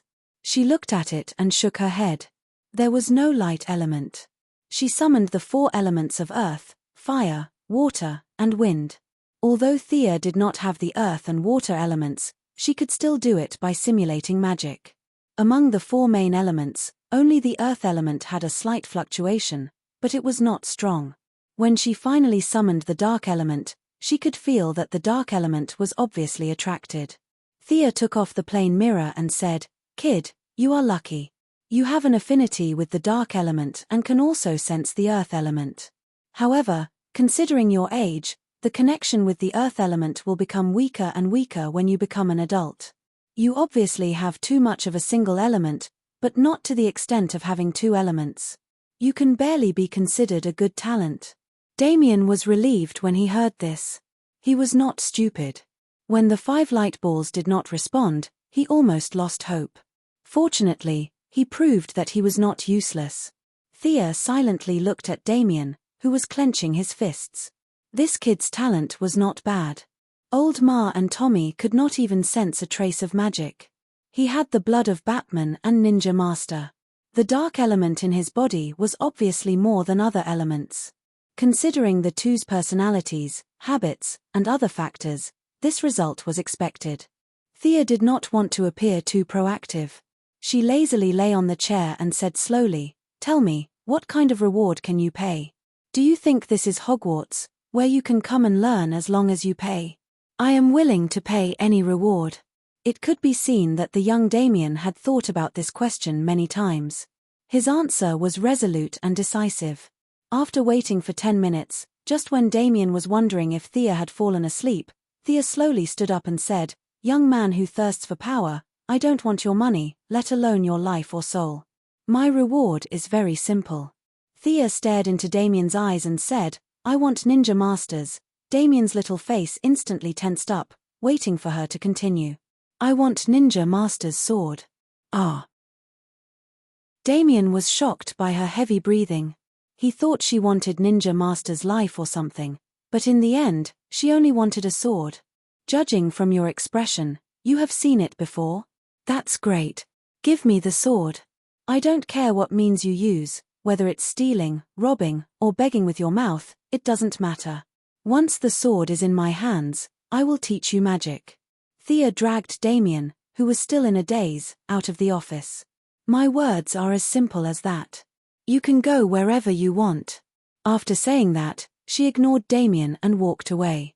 Damien, who was like a little adult, left Wayne Building. He initially thought the mission would be easy. But after recalling his grandfather's attitude towards the sword and connecting it with Thea's mission today, even a fool would know that the sword was extraordinary. He could not get it with his own strength. In the end, Damien made up his mind and went back to his residence to discuss it with Talia. Chapter 264. Damien told Talia about his meeting with Thea. On one hand, Talia felt that her son was too bold. He dared to make a deal with Thea, who was definitely not kind at the age of 6. On the other hand, she was proud of her son's talent in learning magic. She was seriously injured this time and thought that she was going to die. She didn't expect Thea to treat her in such a messy way. Now, she was about to recover. This made her deeply feel the wonders of magic. She also had a clear understanding of the ancient secrets that the Ninja Master had tirelessly collected for 800 years. The Master had been searching for 800 years for an opportunity, and now it was going to fall on her son. How could she not be happy? But when she thought of the Master's horror, as his biological daughter, she was the most emotional. You would never know how many trump cards he had hidden. The clown dared to go in and snatch people because he was too crazy. But how many clowns were there in the world? Talia didn't think that she was that strong. Thea's mission happened to be within their limits. They couldn't do it if it was harder, but it wasn't difficult if it was easy. This kind of mission that required a lot of brain power and energy made Talia grit her teeth. But for her son, she was determined to get it. As for making a fake sword to fool them, she didn't dare to do that. Damien's learning was not a hammer business. He had to learn from Thea for a long time. If one day they found out that it was fake, Damien's life would be in danger. Both mother and son didn't mention asking Batman for help. Damien felt that his pride didn't allow him to ask too many people for help. Talia, on the other hand, knew that Batman and the Ninja Master were friendly. To be honest, she felt that the Ninja Master valued her more than Batman. When I recover, we'll go back to Nandabart together. Let's. The mother and son stayed up all night, discussing their plan. Thea didn't care about their plan. As the saying goes, no matter how hard one tries to guard against a thief in one's own house, they could get it themselves, ask Batman for help, or even force it. Thea only cared about the results. She didn't care about the process. With the replacement of the old and the new, the company's affairs were gradually on the right track. Naturally, as the chairman, she had fewer things to do. With the Moon Goddess's chosen one ability, as long as she was in Star City, she would be able to sense when her name was mentioned at night. If it was just a few words of complaint, it would be fine, but if it was the kind of dissatisfaction, then it would be bad luck. Those who were lucky would be transferred to other cities, such as metropolises or cities like Gotham where superheroes were more active. If they did not court death, they could live for a few more years. As for those who said nasty things, they would directly send the sharp claws of the court to deal with them. After that, all he had to do was report the missing person to the police station. What codename do you think is suitable for Laurel? Barbara asked Thea, who was reading a book. The book looked very thick, and Barbara couldn't even read the words on the cover. Just by looking at the very abstract illustrations between the pages, she knew that it wasn't a science book. Thea looked up from the complicated magic book and found that Laurel was listening attentively. After thinking about it, she couldn't think of a good name, so she decided to use the original one. I remember that Inspector Lance gave you sisters a black canary when you were young. Plus, the Bat family is all dressed in black. You don't like colorful things, right? How about Black Canary? Good name. You have a talent for naming. The two girls thought it was a good name. Thea was a little embarrassed. I have a talent for naming. Didn't you hear the moose in the ring roaring? With a good name, trouble would follow. Laurel practiced for 2 days and thought that she had improved a lot, so she started to ask Barbara for weapons and equipment. Barbara was ready to go solo, so it wasn't appropriate for her to ask Batman for things. It just so happened that there was a rich and resourceful person in front of him, so the task of making weapons and equipment was given to her. Thea looked at Laurel's skills. To be honest, she wasn't very good. Although Thea's current targets were non-humans, and she didn't care about ordinary criminals, with Laurel's current skills, there was an 80% chance that she would die in her first battle. After all, Laurel had known Laurel since they were young, and with her 2 unlucky brothers, she couldn't just watch Laurel get shot to death. Thea followed Wayne Enterprises' Kevlar bulletproof vest and made a combat suit for Laurel. It was black and could defend against pistols and sharp piercings. As for the weapons, it was unknown whether it was Laurel's own choice, or Barbara wanted to make a female version of Robin to commemorate her lost love, but Laurel's weapon of choice was also a pair of sticks. A month with a rod, a year with a saber, and a lifetime with a gun. This was not a bad choice. Sia now had some understanding of the impatience of these 2 female heroes. All choices were made quickly, the faster the better. Thea felt that they could even learn the female version of the Sunflower Manual. In the original plot, Laurel seemed to have been taught by Talia's sister, Nissa, for a few days. When she had nothing to do, she would use 2 sticks to follow Green Arrow. Other heroes who used sticks were skilled in martial arts because of the principle of not killing, but Laurel didn't know any other weapons. Considering her physical fitness, it was most suitable for her to learn Slade's Kali martial arts. Unfortunately, Thea didn't know this set of martial arts. In fact, even if she didn't have the patience to teach. Try these 2 sticks. Thea called Laurel to try out the weapons. She explained while watching Laurel waving the sticks, 2 sticks made of nickel-chromium alloy, 80 centimeters long. 2 sticks can be combined into a long stick. Considering your lack of killing power, I added a discharge function to the metal stick. There's a button on the handle. Don't worry, you'll only faint. You won't die. These saintly people were too hard to please. She had to think about how to prevent them from killing at all times. Thea gave Laurel accessories, armor, and weapons, and collected a full set of graduation equipment. She didn't care about Laurel anymore and went to find a place to level up. If she died again, it would be her fate. Heifer, who had accompanied her for 3 months, naturally wouldn't forget that the Quinn Corporation had published a newspaper looking for civil engineering experts to build the maze. There were no restrictions on qualifications or professions. If it was any other time, the news media wouldn't let go of such a deviant thing. However, most of the cameras were attracted by Bruce Wayne's big news, so Thea didn't attract much attention. But her principle of no restrictions still attracted a large number of people to submit their own proposals. The people who were attracted by her generous offer came from all walks of life. There were professors from schools, employees who thought they had a talent for architecture, engineers from the army, and even small groups of explorers who were actually grave robbers. Amidst the excited cries of the heifer, he picked the most complicated one and directly decided to build it. Chapter 265. According to the government, they'll officially make a request to the Turkish side in 3 days. Did the Quinn Corporation contact the government? No, I don't know what's going on either. I just feel like the government has suddenly become very proactive. Thea was currently video chatting with Batman. She was also very confused about Batman's question. Everything was going according to plan.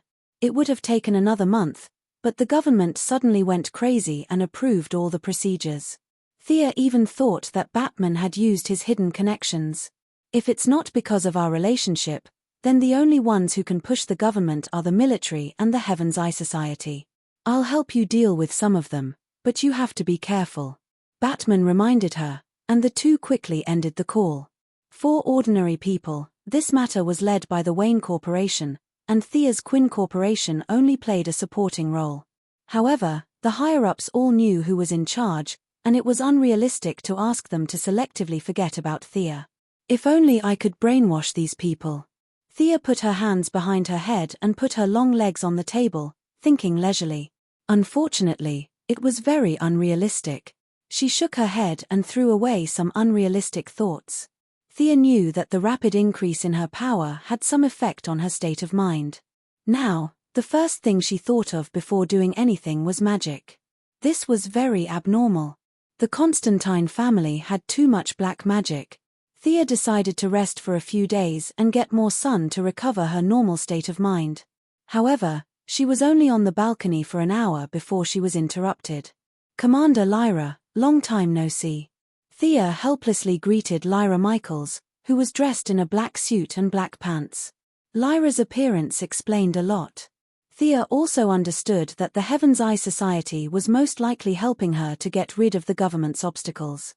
However, since they were trying to curry favor for no reason, she could only listen to what they wanted. "Amanda wants to see you." At this time, Lyra was no longer as naive as before. Her mature style was gradually replaced by the strict style of carrying out orders. After a few simple words, she stated her purpose. "She's quite arrogant." Thea was dissatisfied with the way she ordered her around like a subordinate, but she quickly suppressed her dissatisfaction. She was still a quasi-ally with Amanda, and it was not worth it to make enemies for the sake of reputation. Since Thea had not decided what to do today, she might as well meet her. "Where do we meet?" "Seaside City. Our plane is just down there." Thea's eyes. "Let's go." The distance between Star City and Seaside City wasn't close. The Heaven's Eye Society's plane took more than an hour to reach this seaside city. On the way, Sia had already recalled that if it was not the same name, this should be the hometown of Green Lantern. After Thea on the plane, Thea's eyes the scenery. Thea sighed. The buildings along the way were in good condition, and the citizens were in good spirits. She could tell that the Green Lantern had not appeared yet. The scale of Seaside City was similar to that of Star City. The combined size of the two cities could not compare to a metropolis or Gotham. They were the more stable and quiet places among the first-tier cities. However, Thea knew that all this was just a facade. As long as the Green Lantern put on the ring, the hard life of the people here would begin. As the Green Lantern Corps office on Earth, the people of Seaside City could only dream of living a peaceful life until they retired. The luckier ones would be blasted into the sky by the Red and Yellow Lantern Corps while they were asleep. The unlucky ones would be chased by aliens for 2 miles and then trampled to death. This was not an exaggeration. This was the main way of life in Seaside City for the next few years. The medical and funeral stocks would skyrocket, and the insurance, housing, energy, and other sectors would plummet. This lively lifestyle would only come to an end when the Black Death Emperor arrived at Seaside City. It was not because they had lived a happy and peaceful life, but because the entire city had been wiped out by the Black Death Emperor, who was suspected to be a ferocious beast. "Hey, Miss Lara, you're married?" Thea sat in the back seat of the car and inadvertently glanced at Lara's left hand. The shiny ring on her ring finger was a sign that this agent had entered the marriage hall. Lara raised her left hand and looked at it. A happy smile appeared on her face. "Yes, it's my comrade in Afghanistan." "Then I really wish you all the best." Thea pretended to be happy for her. However, if she remembered correctly, Lara's first marriage with the black man, John Digel, only lasted for a short time. Lara was still in the rising stage of her career, and Digel had left the military camp and entered the city. He was in a miserable state. If Oliver had not dragged the black man to kill monsters every day, they would not have had a second marriage. Talking about men was always the best topic for women to improve their relationship. Thea avoided talking about her own matters and always focused on Lara's topic. "Your husband must be very gentle. Your husband actually does housework. Oh my God. It's a miracle."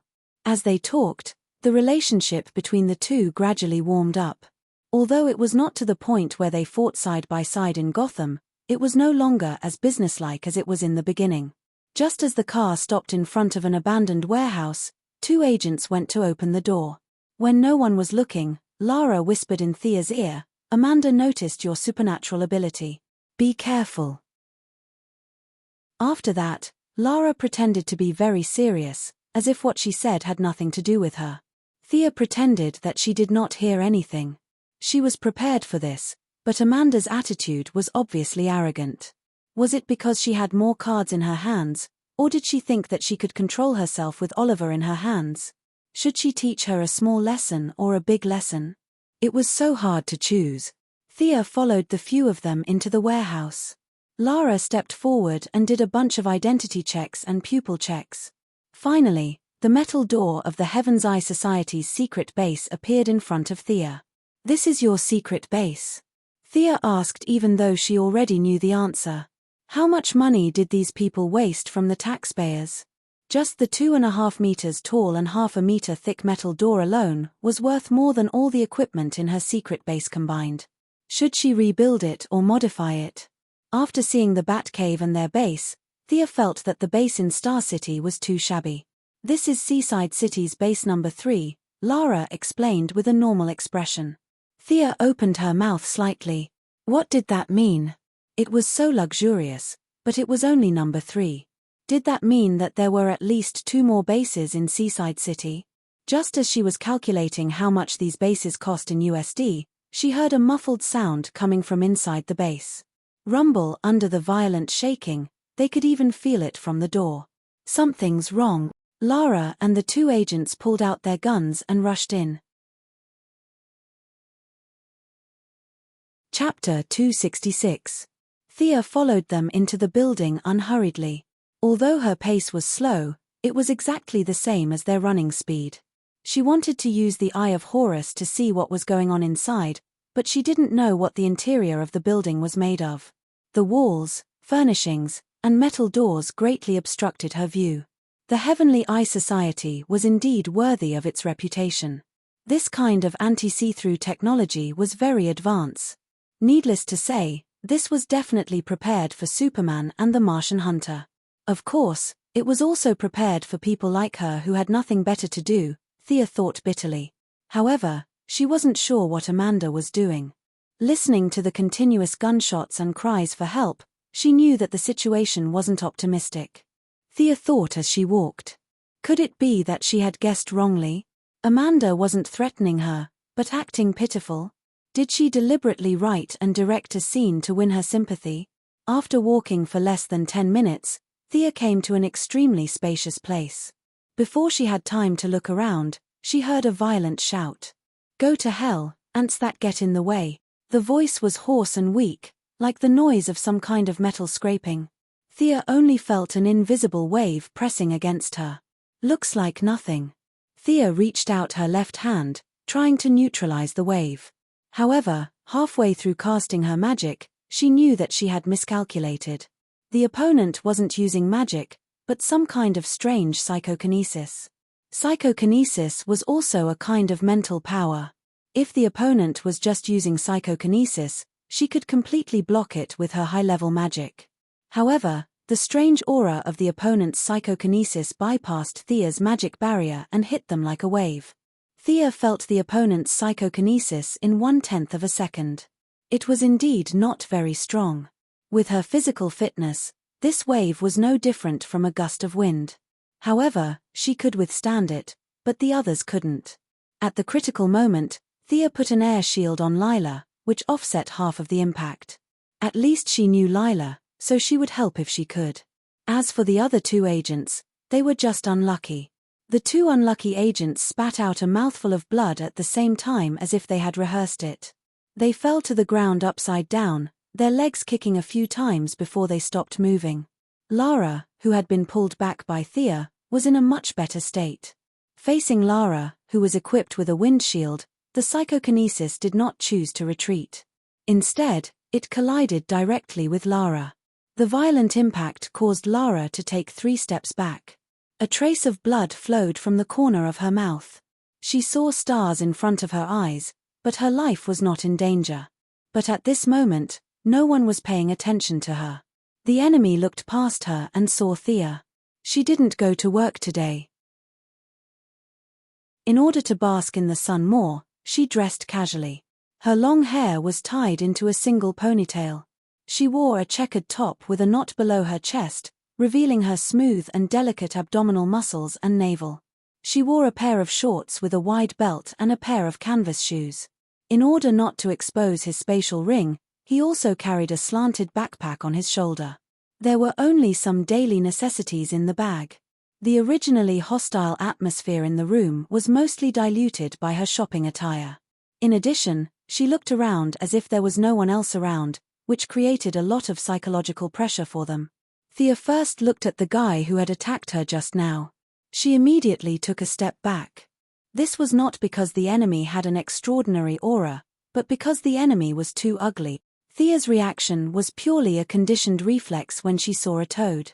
It was not because the toad was very powerful, but because it was disgusting.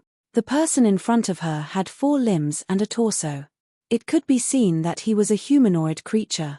But because his facial features were squeezed together, his original human appearance was unrecognizable. His clothes were dirty, and there were many bloodstains and mud on his body. But the most eye-catching thing was his forehead. His entire forehead was bulging upwards and forwards. The part that was bulging upwards stretched his entire head by a quarter. The part that was in front of him was the most exaggerated, like a big bowl that was buckled on his head. The veins on his forehead were not flowing with blood, but some kind of yellow substance. Thea glanced at him and did not want to look anymore. On one hand, it was a little disgusting. On the other hand, she remembered. Wasn't this guy the boss of Green Lantern? His mutated psychokinesis was as weak as a baby in Thea's eyes. It was not worth mentioning. Thea's psychic power was much higher than his. She simulated his psychic power fluctuations like a drop of water in the sea. Although the toad could see her, no matter how hard he tried, the invincible psychokinesis passed by her naturally as if it did not see Thea at all. The toad did not believe it and controlled some metal objects to stab Thea. But something magical happened. Every time the psychokinesis got close to Thea, it would automatically go around her. In the end, the toad was completely dumbfounded. He could not figure out whether the woman in front of him was a human or a ghost. Thea ignored him and walked to the platform in the center of the room. She found this person's side profile familiar, and now she finally saw his face.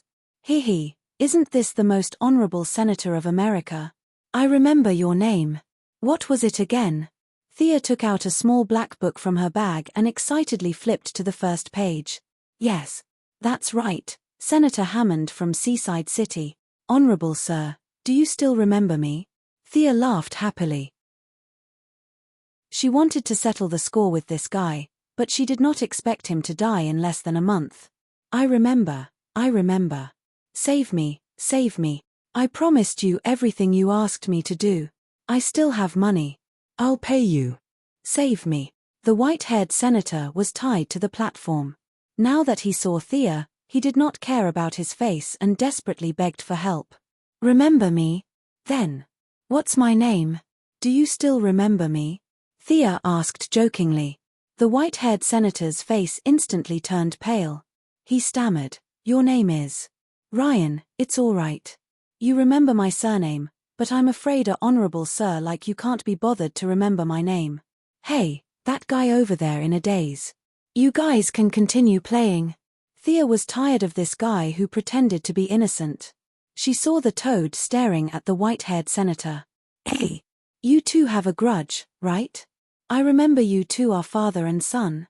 What a family of weirdos. You guys can continue. Commander Amanda, I heard you were looking for me. Thea looked around and finally found Amanda Waller on the ceiling. The iron-blooded commander's image was not good at all. She was stuck to the tempered glass of the ceiling with her arms and legs spread out. Thea flew into the air and wanted to talk to her, but she realized that her face was pressed against the glass by psychokinesis. She could only fly half a circle to the other side and pretend to listen seriously. Chapter 267. It was fine to express one's dissatisfaction appropriately, but going too far was just as bad as not going far enough. Thea removed the psychokinesis control on Amanda and used a ball of mana to bring her to the ground. Looking at Amanda's high heels and short skirt, she was once an elite Special Forces soldier. However, after many years of administrative work, it was hard to say how much of her previous foundation was left. Now that she was more than 5 meters above the ground, Thea was afraid that she would sprain her ankle. However, Amanda did not appreciate it at all. She used her chin to point at Toad, who was cutting Senator Hammond's body with a small knife, and asked, "Can you deal with this guy?" Thea looked at it. "I need some time." After saying that, she stopped moving. Toads were unbeatable in the eyes of ordinary people, but to her, they were not much more difficult to deal with than the clown girl. It was still on a different level. However, she did not immediately rush over to knock Toad out and take him away. She was still waiting. She was waiting for Senator Hammond to breathe his last. Looking at Toad cutting his own father's body left and right, Thea felt all sorts of pleasure. At the same time, she could also intimidate Amanda. It was better not to play with fire. No one was more foolish than the other. Amanda saw that Thea did not move and thought about the conversation between Thea and Senator Hammond. Their last interaction was probably not positive. However, good luck was still on her side. Fortunately, she called Thea over today. Otherwise, if Toad showed his might, she, Amanda, would not be able to keep her life. That feeling of powerlessness was even heavier when she heard Senator Hammond's screams. After waiting for 3 minutes, Thea took a glance. Very good, the senator had breathed his last. It was time for her to finish her work. Although Toad's psychokinesis technique was extremely crude, Thea could not use her psychokinesis to control him. She could only use physical means. For the time being, she did not want to expose the existence of the space ring. She wanted to find a weapon in the room and quickly take down Toad.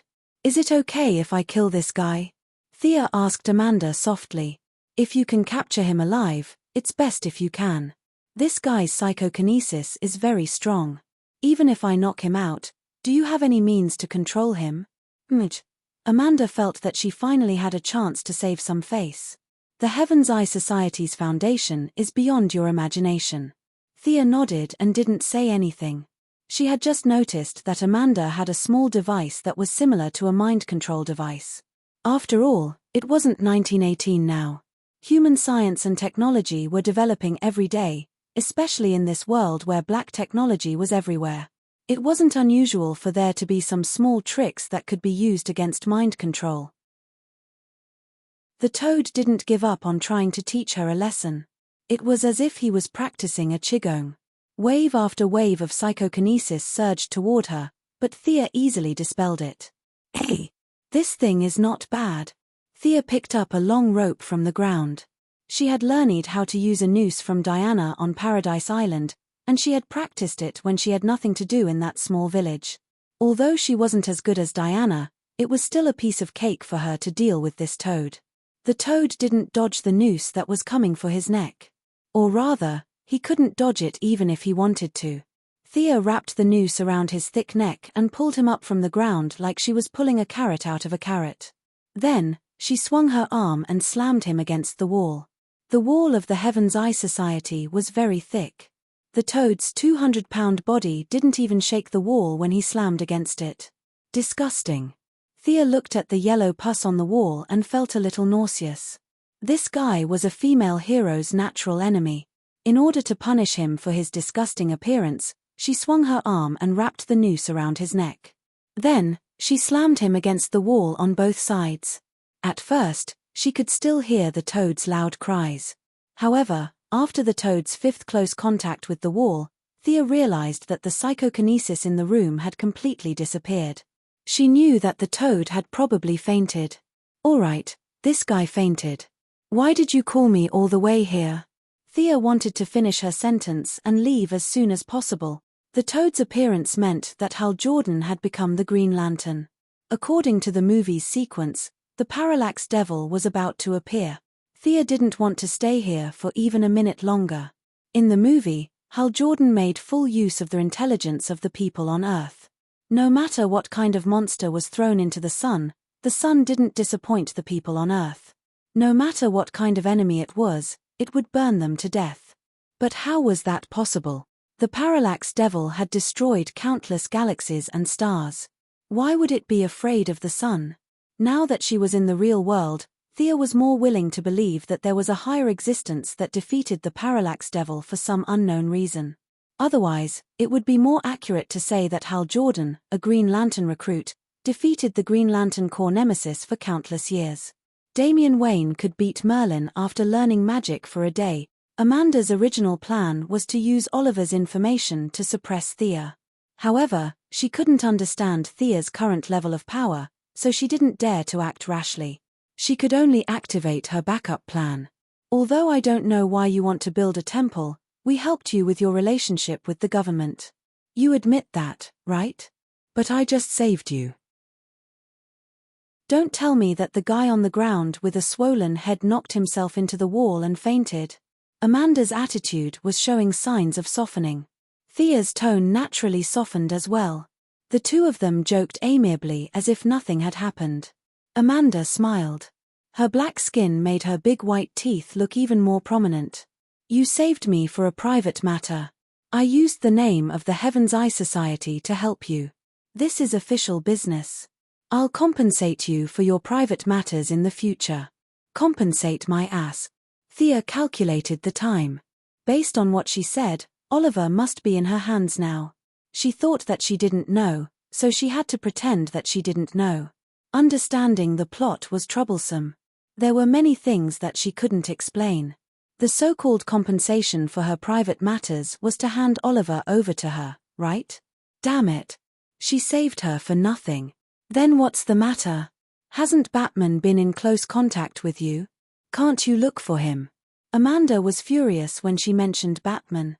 The Joker was the good-looking leader of Amanda's villains. He was smart, crazy, and had no superpowers. If the Joker was in her hands, her plan of forming a villainous team would be more than half complete. Unfortunately, Batman was stubborn. Amanda's call was useless. There was no room for negotiation when it came to the Joker. She couldn't tell Thea the truth that the Heaven's Eye Society and Batman's negotiations had fallen through. She could only say, Batman has a lot of things to do recently. We think you're more free. Thea naturally didn't comment on this. What does it have to do with you? The president is also free. How dare you give him something to do? Then tell me the truth. Why did you ask me to come here? Thea felt that time was precious. She didn't want to waste time arguing with her. If it was easy, she would agree. If it was difficult, she would say that she couldn't do it. Chapter 268. Murphy's Law was very accurate at times. The more one feared trouble, the faster it would come. Just as Avatar opened his mouth to speak, a terrifying, huge, and vast mental power descended from the sky, crushing their consciousness in an instant. Avatar held on for a little while before fainting. Damn it. I should have fainted. Thea instinctively held on for a second, but now she regretted it. If she had fainted like Avatar, nothing would have happened. However, her weak resistance immediately aroused the other party's interest in her. As if it was toying with her, it began to increase the mental pressure exponentially. Thea felt that her mental power was like a small boat in a raging sea, while the other party was like a raging sea, sending out violent waves every second.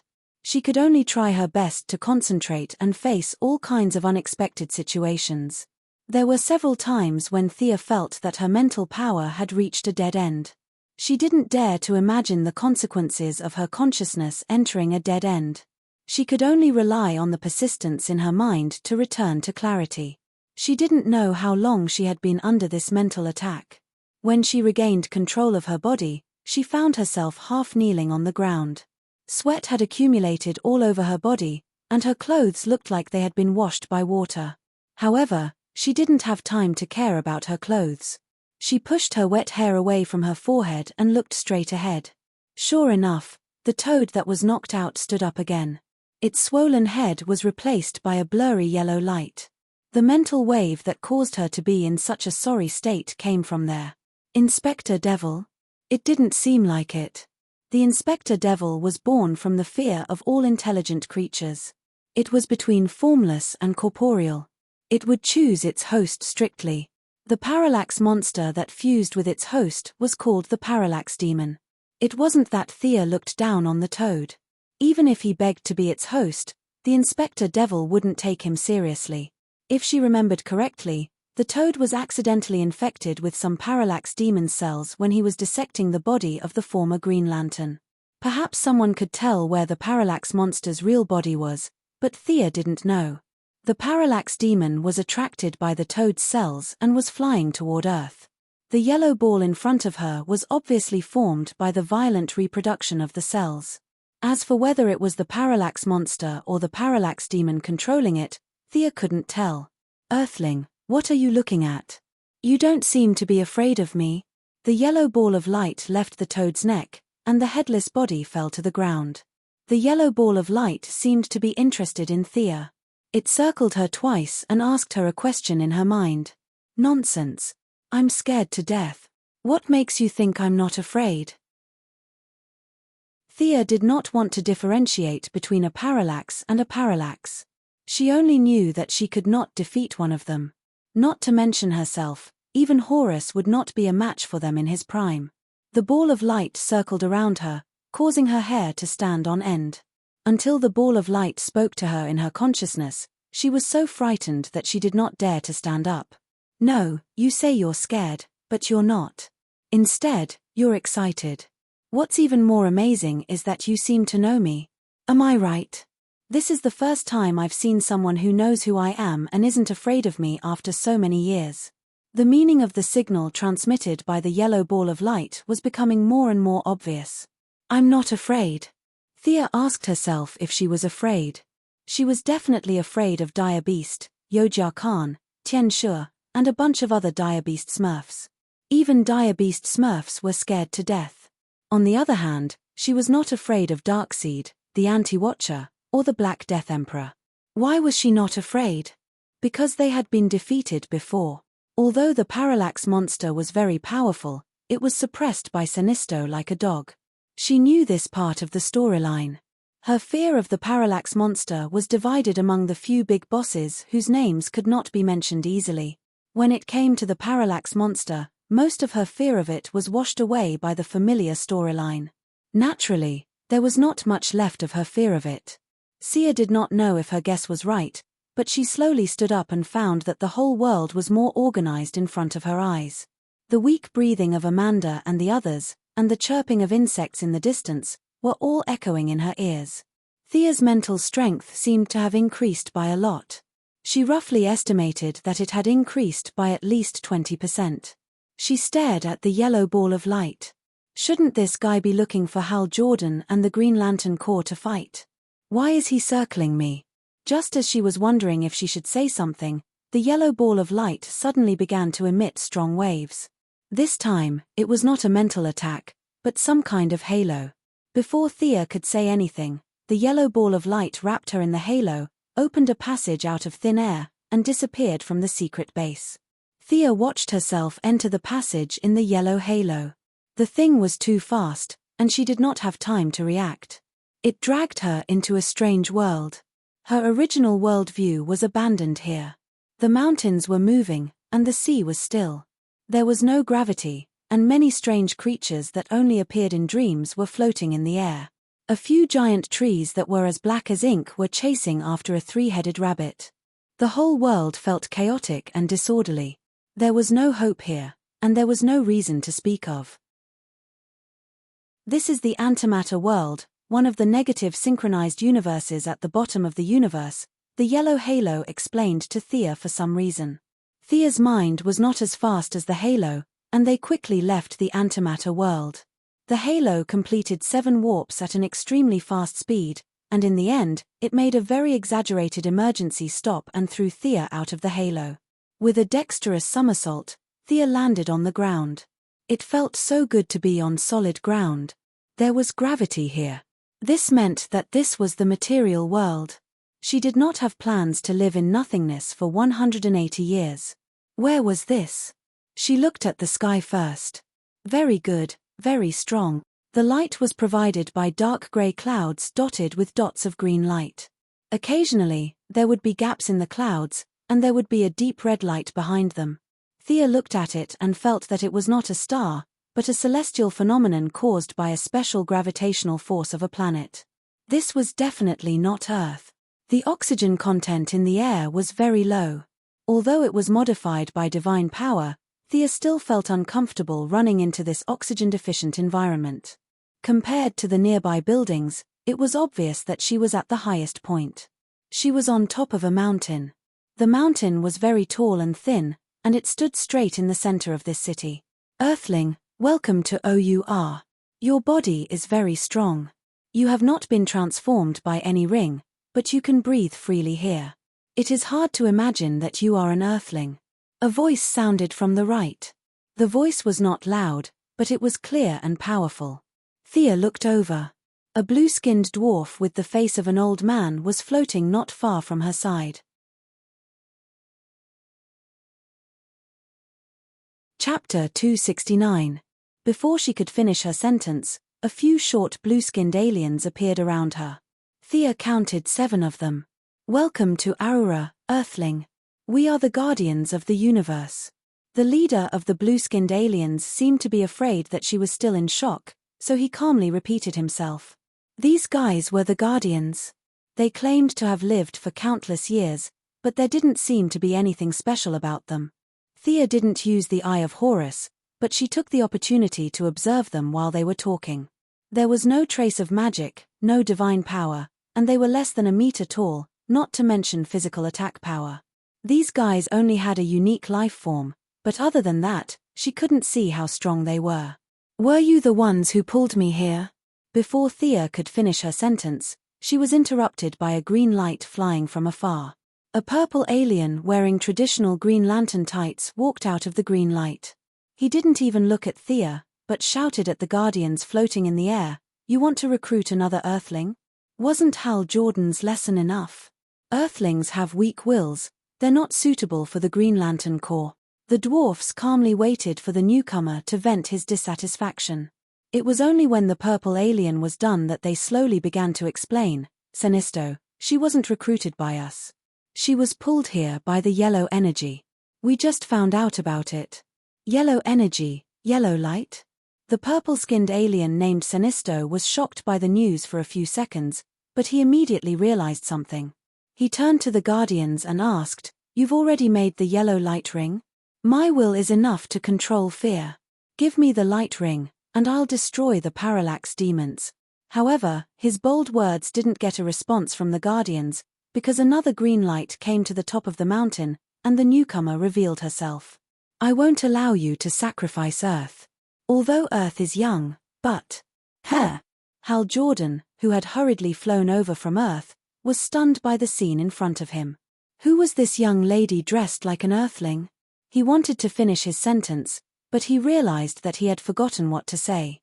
He opened his mouth wide and looked at Thea in a daze. No wonder Hal Jordan was nicknamed Husky. How could he be so silly? Thea did not feel the joy of seeing a fellow villager. She only felt that she was involved in a huge trouble. "You're from Earth? No lamp ring? Without modification, how could you adapt to the oxygen and gravity of this planet?" Hal Jordan also forgot his purpose. He took out his light ring and scanned Thea. He found that she was not an alien who looked like an Earthling, but an Earthling. But how could this be?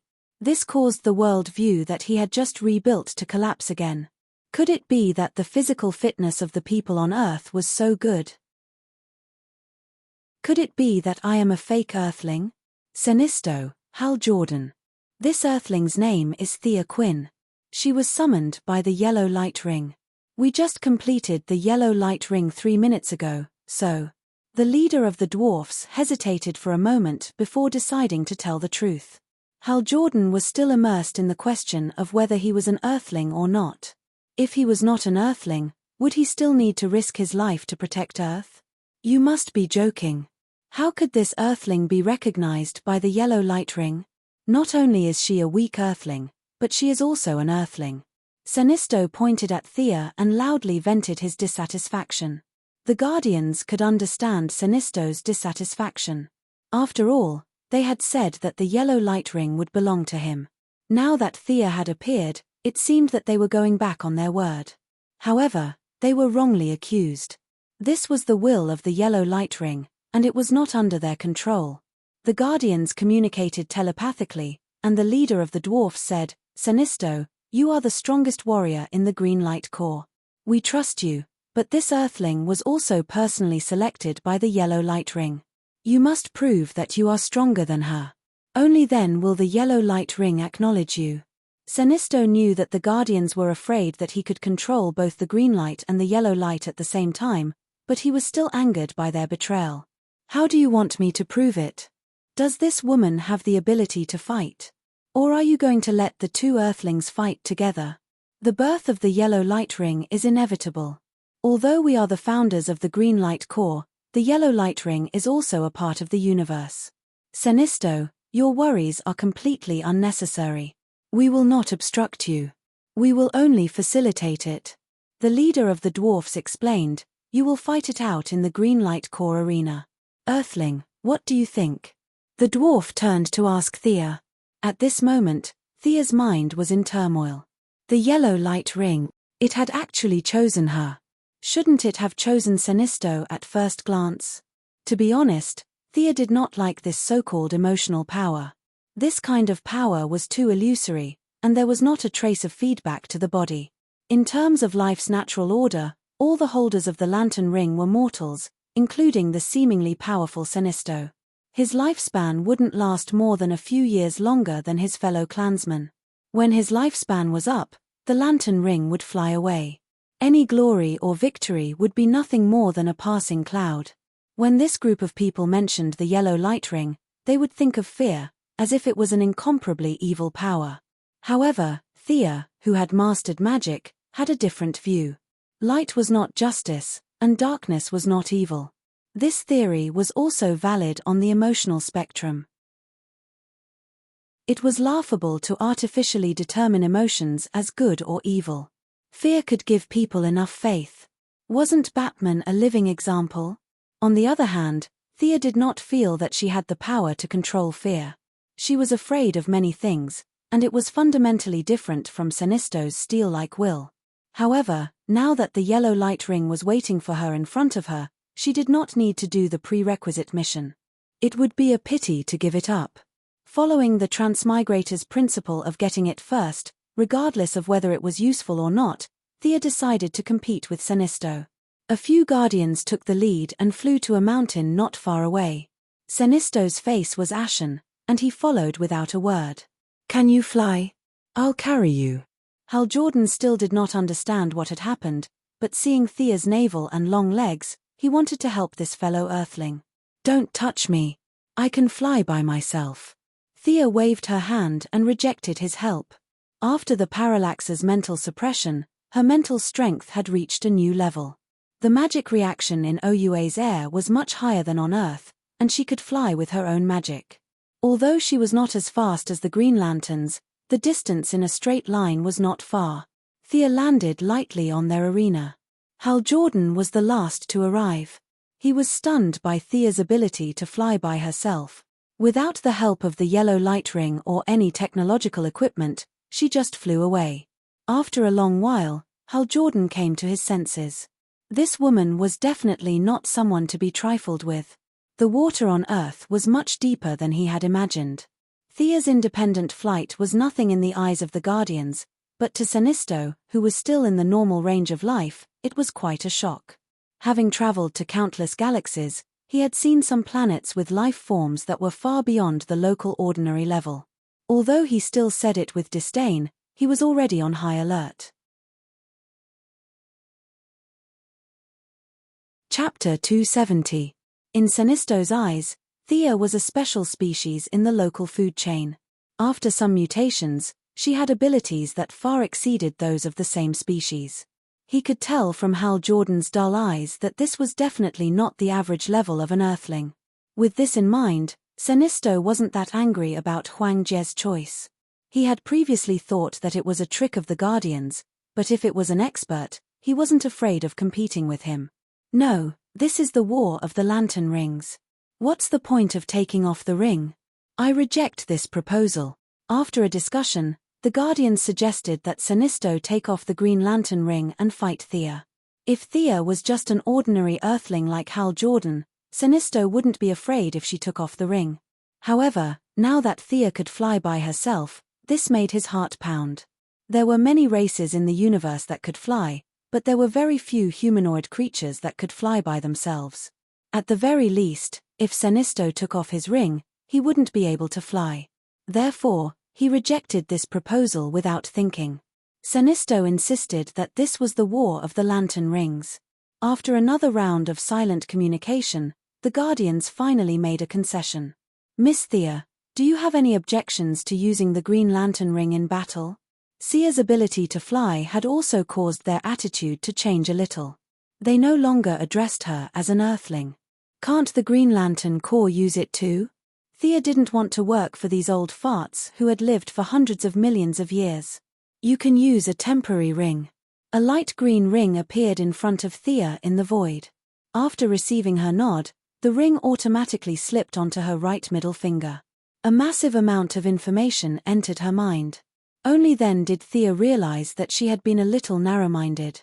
The power of the lantern ring was very similar to magic power.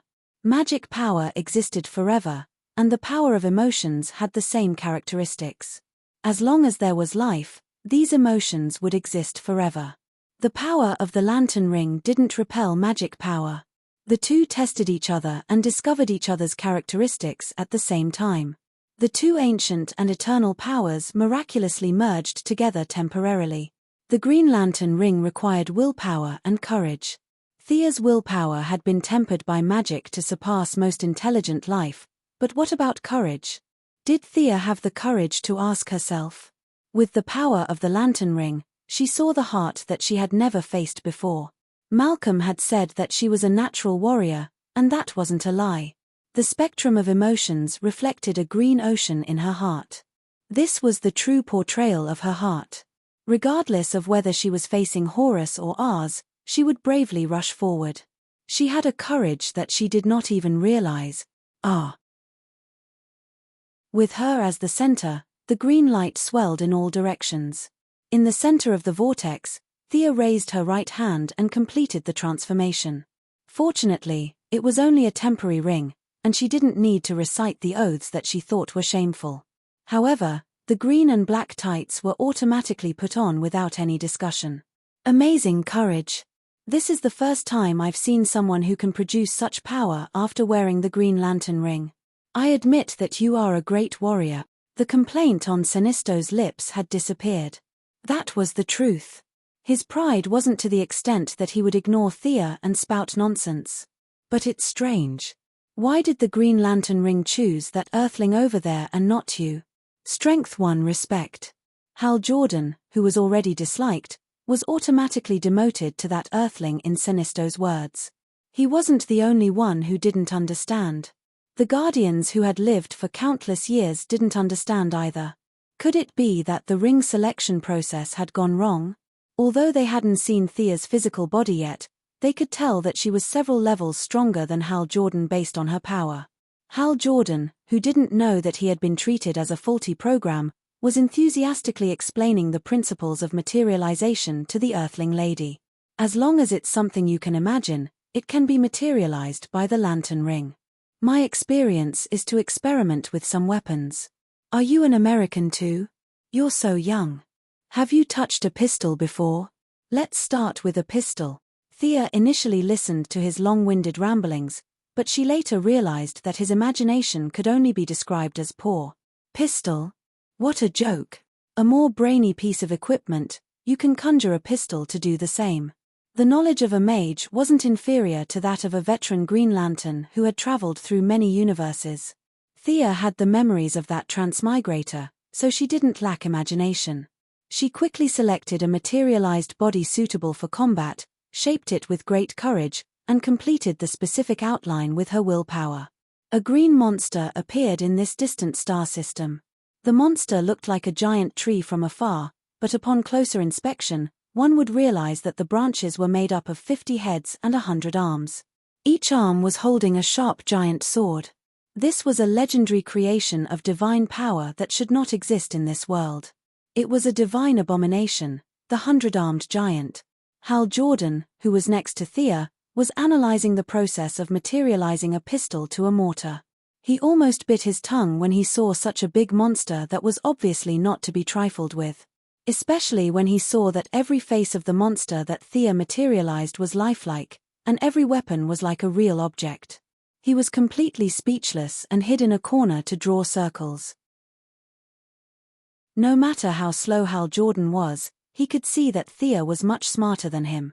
He couldn't help but blame the previous Green Lantern who gave him the lantern ring. This guy must have been seriously injured and made a mistake. He was just an ordinary Earthling. He really didn't have the talent to be a Green Lantern. Amazing talent.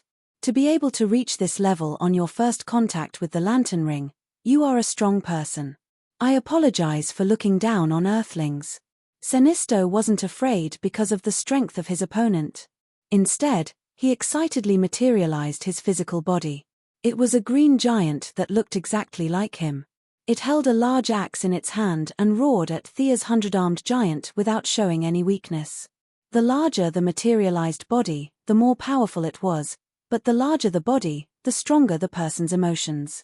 From the outside, Sinisto's giant was 70 meters tall, while Thea's giant was only 50 meters tall.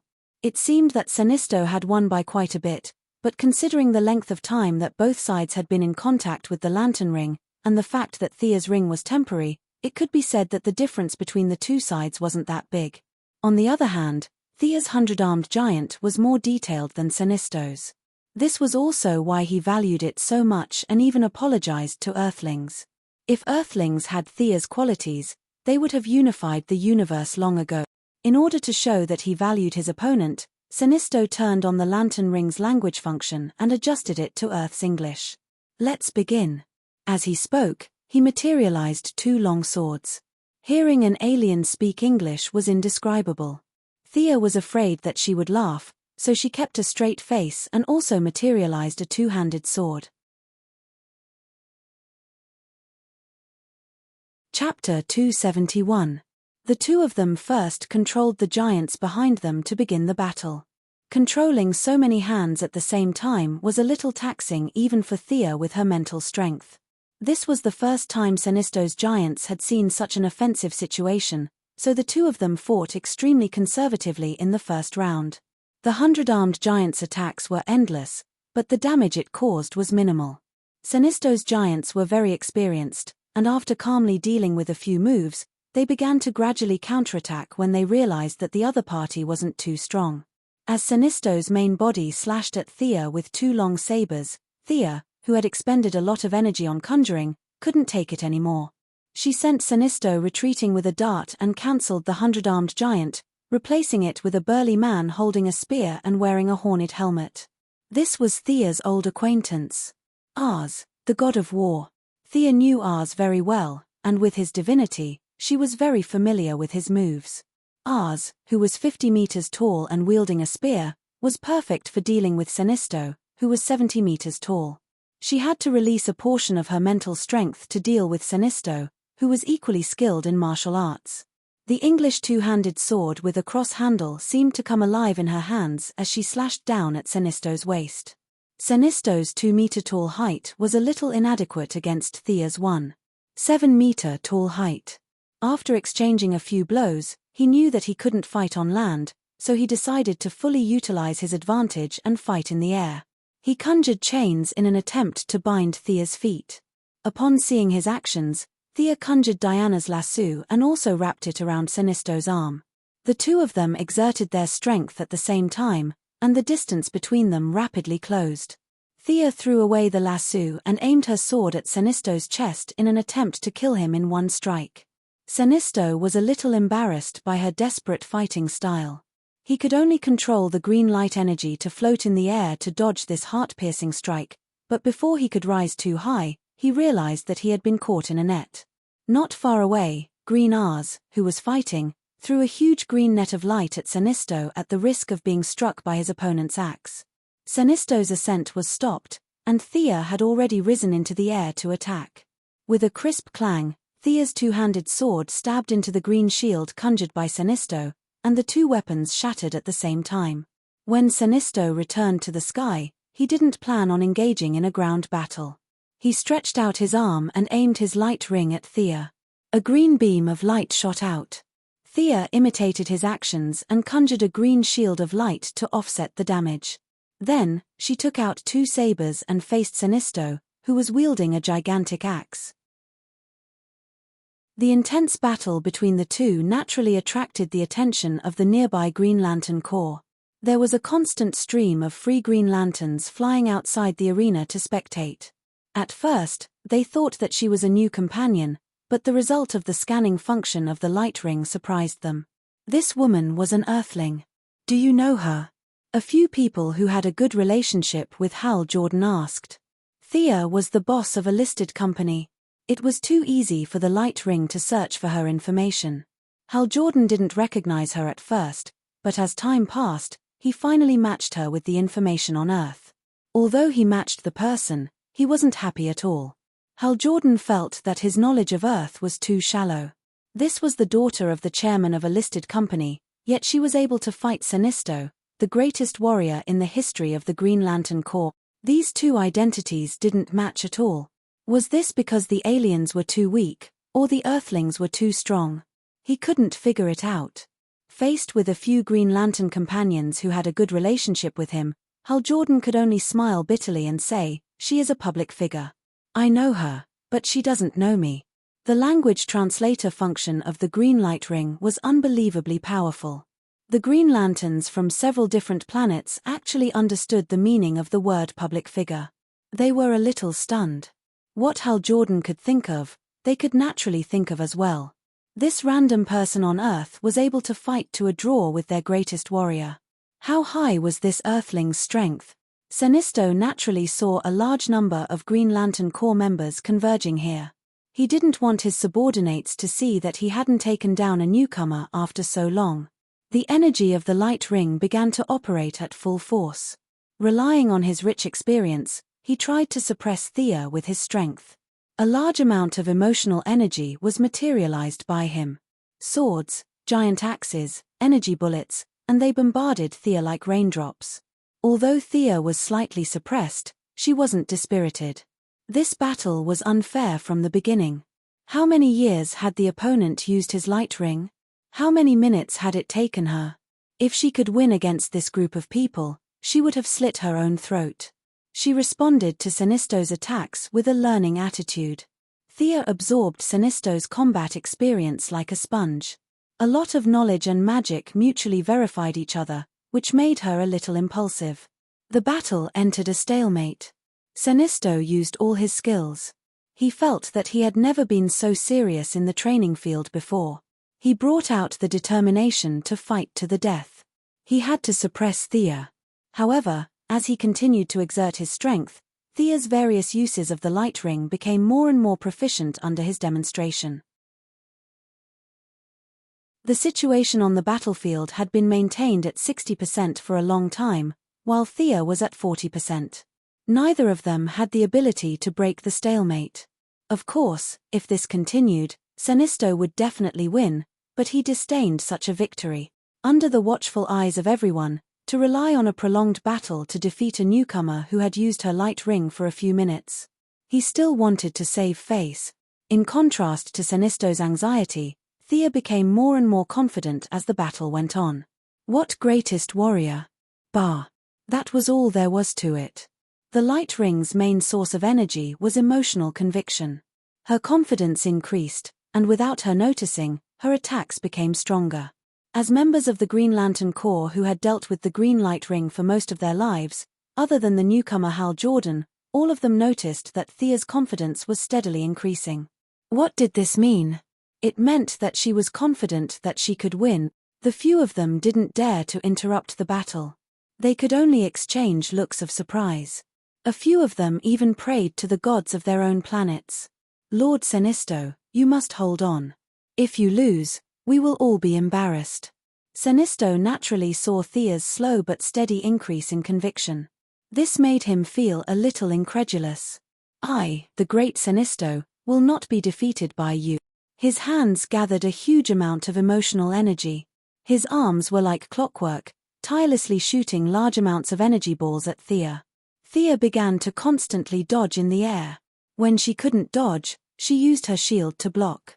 In the end, Thea conjured a pair of wings for herself to increase her mobility in the air. Senisto's outburst lasted for a full minute before he stopped attacking and focused on the results of his battle. Chapter 272. In a cloud of smoke, Thea saw Senisto's weakness and took 2 green energy bullets head-on. She then threw out the green emotional chain that the Green Lantern Corps loved to use and tied him up 3 times. However, she still felt that it wasn't secure enough, so she imitated the hexagon light prison and conjured 6 green pillars of light that squeezed Senisto tightly.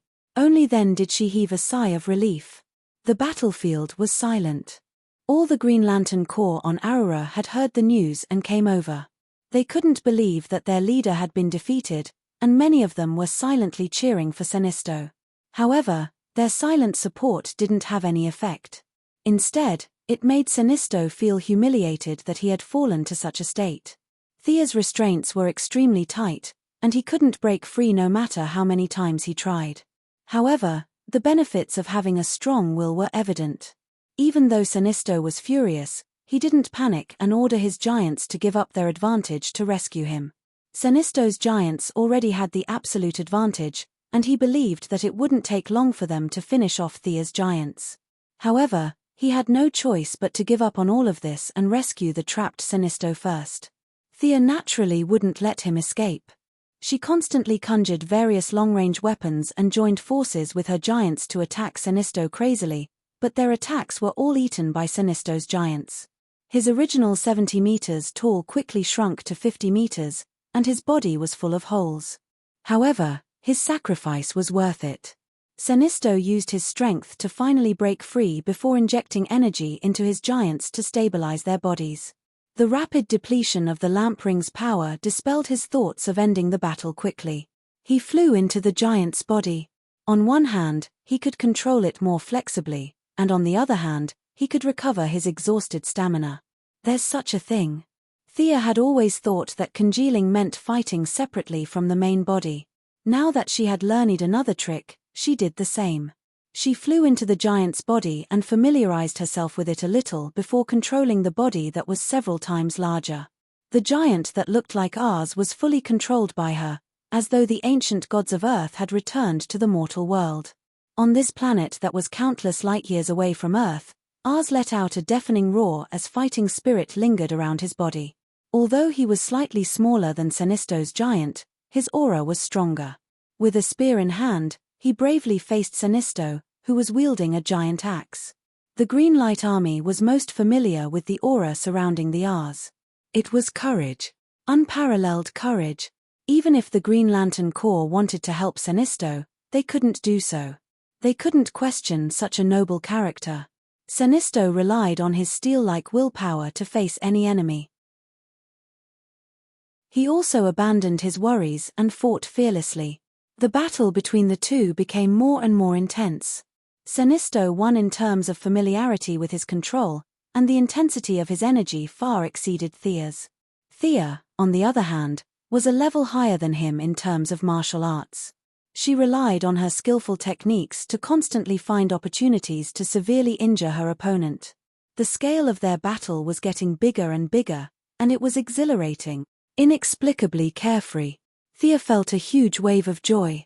The stronger her fighting spirit, the more the giant she conjured looked like herself.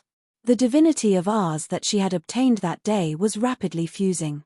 Originally, she had absorbed less than 20% of it in the past 6 months, but with Thea's fighting spirit being amplified 100-fold by the lamp ring, her fusion speed was rapidly increasing. In this short battle with Senisto, she had absorbed more than 5% of it. She didn't expect the lamp ring to have such benefits. Thea's originally indifferent attitude changed subtly. If those old fellows were to give her the green light later, should she accept it? The effort and reward seemed a little disproportionate. It was a little difficult to choose. When Senisto once again repelled Thea's pounce, even his strongest willpower was a little overwhelmed. Thea fully demonstrated what it meant to get stronger the more she fought. The original 6 versus 4 battle was on the verge of ending in a tie. Senisto began attacking without regard for anything else. He didn't want to continue fighting like this. When the giant was injured, he would use the lamp ring's energy to replenish it. Injury for injury, it was a contest of who had more energy. He ignored Thea's proficient combat techniques. Although the situation was a little ugly, it had to be said that this shameless fighting style had indeed hit Thea's weak spot. She had only obtained the lamp ring for a short period of time, and the time it took to convert her emotions into energy was much longer than Senisto's. Slowly, she began to run out of energy. When her energy was depleted, it was useless even if she had courage. This was Senisto's plan. It was simple and crude, using his strength to attack his opponent's weakness. "It won't be that easy to defeat me," Thea shouted loudly. Her giant was impacted by her intense emotions, and its appearance finally became like her. The will of the god of war seemed to have fused with her. The god of war could be defeated, but it would never admit defeat. Countless phantoms appeared behind Thea's giant. This was the scene of the ancient people of Earth fighting against the heavens and the earth. Unyielding, tenacious, fight to the end. The giant held a spear and stomped on the ground. With an unstoppable momentum, it charged at Senisto's giant. "Your tenacity is admirable, but you can't defeat me." As her direct opponent, Senisto knew her every change like the back of his hand. Unwilling to admit defeat, he squeezed out new energy from his body and infused it into his giant. He conjured a very thick shield and prepared to take Thea's strongest attack head-on. Although Senisto was extremely calm, he still wavered slightly in the face of Thea's overwhelming momentum. He put away his great axe and injected all his energy into his giant, raising the thick shield with all his might. The surroundings were quiet. Everyone was waiting for the strongest scene of this battle to take place. Thea felt that her momentum had reached its peak. She exerted strength in her legs and leaped into the air. At this moment, her agile figure seemed to have fused with Horus's authority, the bravery of the god of war, and the sharpness of a goshawk. Thea had a premonition that her opponent would definitely not be able to withstand her attack. But something unexpected happened. Boom! Thea's giant exploded violently. Powerful shockwaves surged in all directions. The Green Lantern Corps present hurriedly created barriers to block the turbulent energy waves. Thea, whose face was covered in dust, ignored Senisto, who was still on guard. She flew angrily to the Guardian's side. "What kind of broken ring is this?" It actually exploded. Fortunately, she discovered it in time and released the energy in all directions. Otherwise, she would have been in danger as she was at the center. The blue-skinned Guardians were a little speechless. It was just a temporary ring. How much energy did you expect to be able to withstand? Indeed, they had not considered the issue of the maximum energy capacity of the ring. The temporary ring was mainly used for the Green Lantern recruits to adapt to the training. Who among the recruits could use it as fiercely as Sia? She had blown it up. This was something they had not expected. Chapter 273. Their conversation was naturally overheard by the Green Lantern Corps and Hal Jordan. What was the meaning of this? The ring exploded. Hal Jordan had witnessed Thea's entire battle and was even more certain that this young lady was not from the same world as him, especially at the last moment. Even though he had only felt the aftershock, he knew that there was no way he could have blocked it.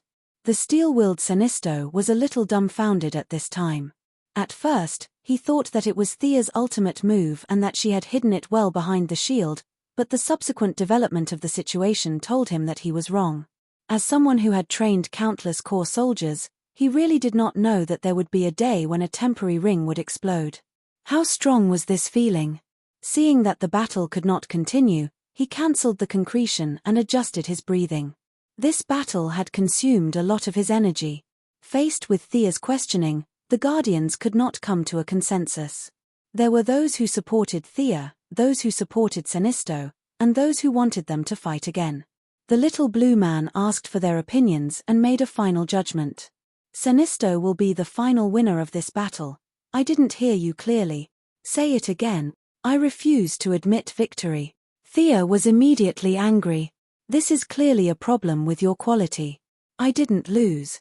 Although Senisto really wanted the yellow light ring, his pride did not allow him to accept this kind of victory. This was not a victory, but a humiliation to him.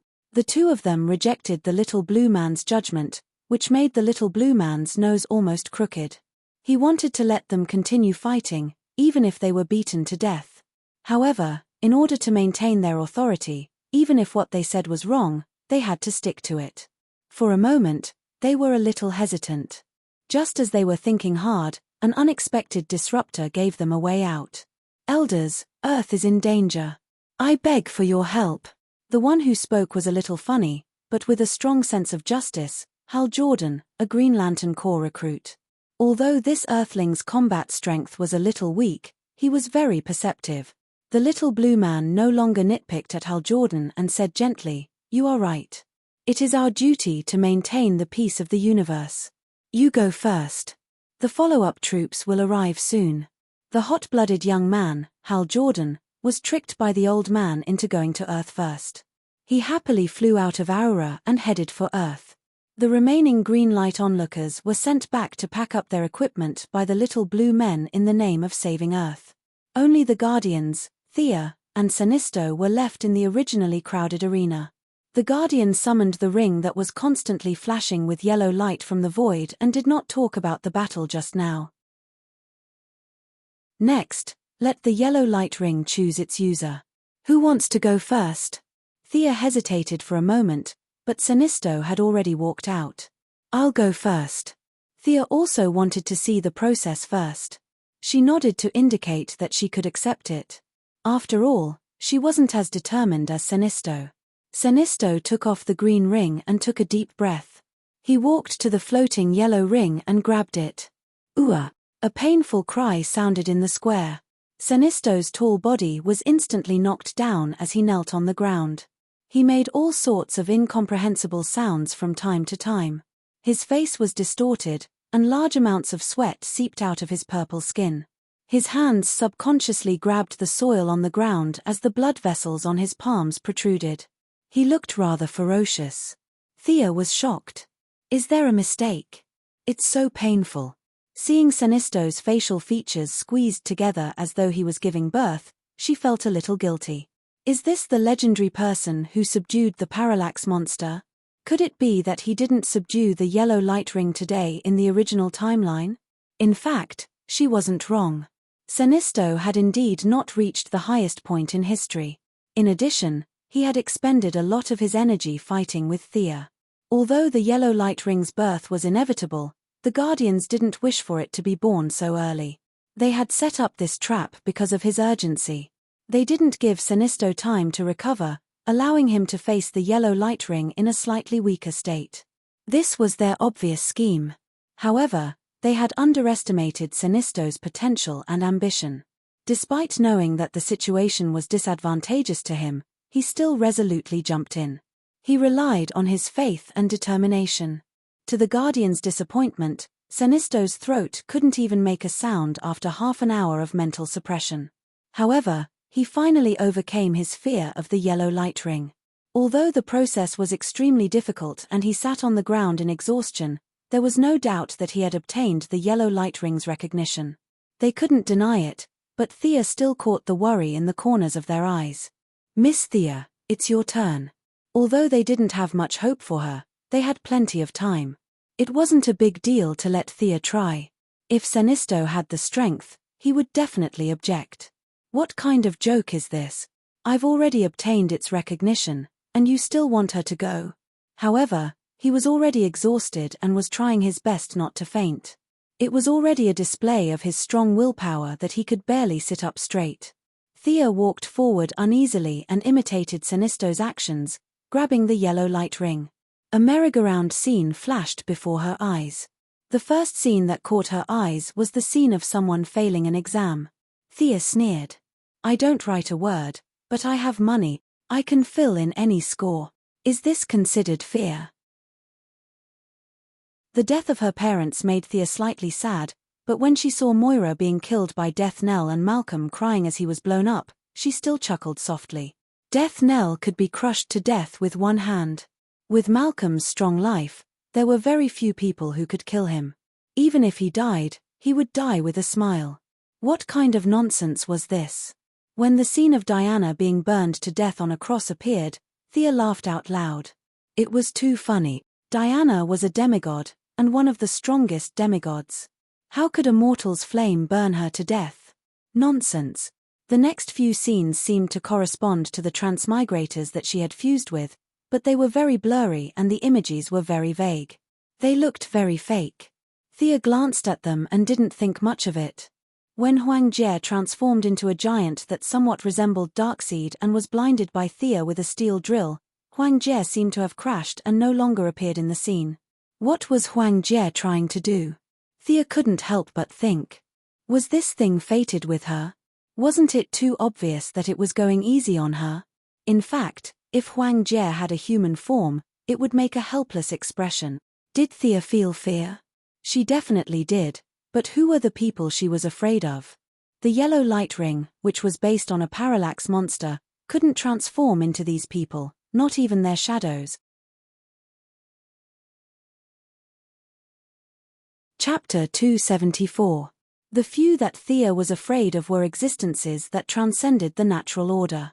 The parallax monster was still within the range of the natural order, so the yellow light ring naturally did not have the ability to replicate them to scare Thea. The emotional spectrum sounded high and mighty, but those few had the ability to completely erase it from the natural order. It did not want to be unlucky. However, Thea's fear was firmly occupied by those few. The parallax monster actually understood Thea very well because it was also afraid of those few. It tried to find a new loophole in its mind, but it was helpless because the few of them occupied too much of its fear. The remaining fear was distributed to other scenes, creating a bunch of hilarious illusions. The parallax monster was the yellow light ring's lantern beast. Now, Thea was afraid, but she was not afraid of the parallax monster. This created a logical paradox. How should it judge? The somewhat rigid yellow light ring was stumped. The yellow light ring's logical judgment was on the brink of a crash. Thea's consciousness automatically returned to her body, and she realized that everyone was looking at her attentively. Among them, Sinisto's bull-like eyes were especially exaggerated. "Why are you looking at me?" Thea realized that the yellow light ring's test was not over yet. It was still emitting a strong light, so she did not dare to let go. She asked Sinisto in dissatisfaction. She didn't know that Sinisto had been frightened by her laughter. Was there a mistake? How can you still laugh when there are so many scary scenes? Or do you Earthlings use laughter as a substitute for expressing your feelings of fear? It's too scary. He could not help but wonder if he had not conquered the yellow light ring and was still in the illusion. The Guardians and Thea looked at each other, trying to figure out what was going on. "You came out in just 2 minutes. Her expression was normal, and it did not look like she was scared out of her wits. The Guardians who had lived for countless years were completely confused by her. The few of them waited quietly. After another hour, the yellow light ring's light suddenly exploded, and then violently shrunk. This repeated several times. Just as Thea was wondering if Huang Jie had also exploded because of her, Huang Jie finally walked out of his logical dead end. Continuously releasing energy had weakened Yellow Ring, causing it to hover weakly in the air. Sinisto and Thea both looked at it nervously, hoping that they would be the chosen one. Should he choose Sinisto, who had overcome the fear of the light rings, or Thea, who wasn't afraid of the parallax? The yellow light rings kept flying in front of the two of them, and they couldn't make up their minds for a long time. In order to increase his chances of being chosen, Sinisto took off the green light ring a second time. In this timeline, no one had ever worn 2 light rings at the same time. Even though Sinisto believed that he was far better than his predecessors, he still wanted to obtain the recognition of the light ring first. He could discuss the rest later. The Guardians saw how he took off the green light ring so easily. They silently communicated with each other through their minds. This choice took another 10 minutes. Sinisto, who had taken off the light ring, was a little weak. The previous battle and mental strength test had taken a huge toll on him, and now he was forcing himself to wait for the result. On the other hand, Thea was in a much better state. She was no longer as anxious as before. It was fine if she chose herself, but it was fine if she didn't. When she deactivated her green light transformation, her original clothes reappeared. She took out a piece of chewing gum from her satchel and chewed as she waited for the result. In the end, the yellow light ring still couldn't make up its mind. This light ring flashed with a strange rhythm, and under the delighted gazes of the Guardians, this first yellow light ring in history finally split into two and landed in front of each of them. Intelligent life form has been chosen. Earth's Thea Quinn, you have the ability to inflict great fear on others. Welcome to the yellow light core. Intelligent life form has been chosen. Karuga's Tal Sinisto, you have the ability to inflict great fear on others. Welcome to the yellow light core. The light ring that stopped in front of Thea was light yellow, while the light ring in front of Sinisto was dark yellow. Both of them were a little puzzled. The cunning Guardians suppressed the joy in their hearts and pretended to be kind to help them explain. This light ring can't determine which of you is more suitable for it, so it chose to split. You must cherish it. The light ring that could have caused them trouble had chosen to split itself. Although the first light ring didn't have the right to command other light rings of the same color, the first light ring was the most powerful and had the richest foundation. The Guardians were the founders of the green light core. From the bottom of their hearts, they didn't want to see the birth of the yellow light ring, but the law of the development of things and the supreme existences didn't allow them to drag things out. They still conscientiously forged the first yellow light ring in this world. Sinisto had no choice, but today, Thea's unexpected help had taken away half of the originally terrifying yellow light ring. Sinisto, who had obtained more than half of its power, wouldn't be able to stand on his own for a short period of time. This made the Guardians overjoyed. Thea didn't know about their secret calculations. She only knew that it was time for her to take the spoils of war. At this time, Sinisto's condition was too bad, so he didn't take it immediately. She didn't care. The emotion she felt from the light ring didn't seem to be rejection, but more like goodwill. Without hesitation, Thea reached out to take the yellow light ring and recited the oath attached to the ring that represented her true feelings. The dark day is boundless, and the white night is clear. Evil people and traitors, fear my divine light.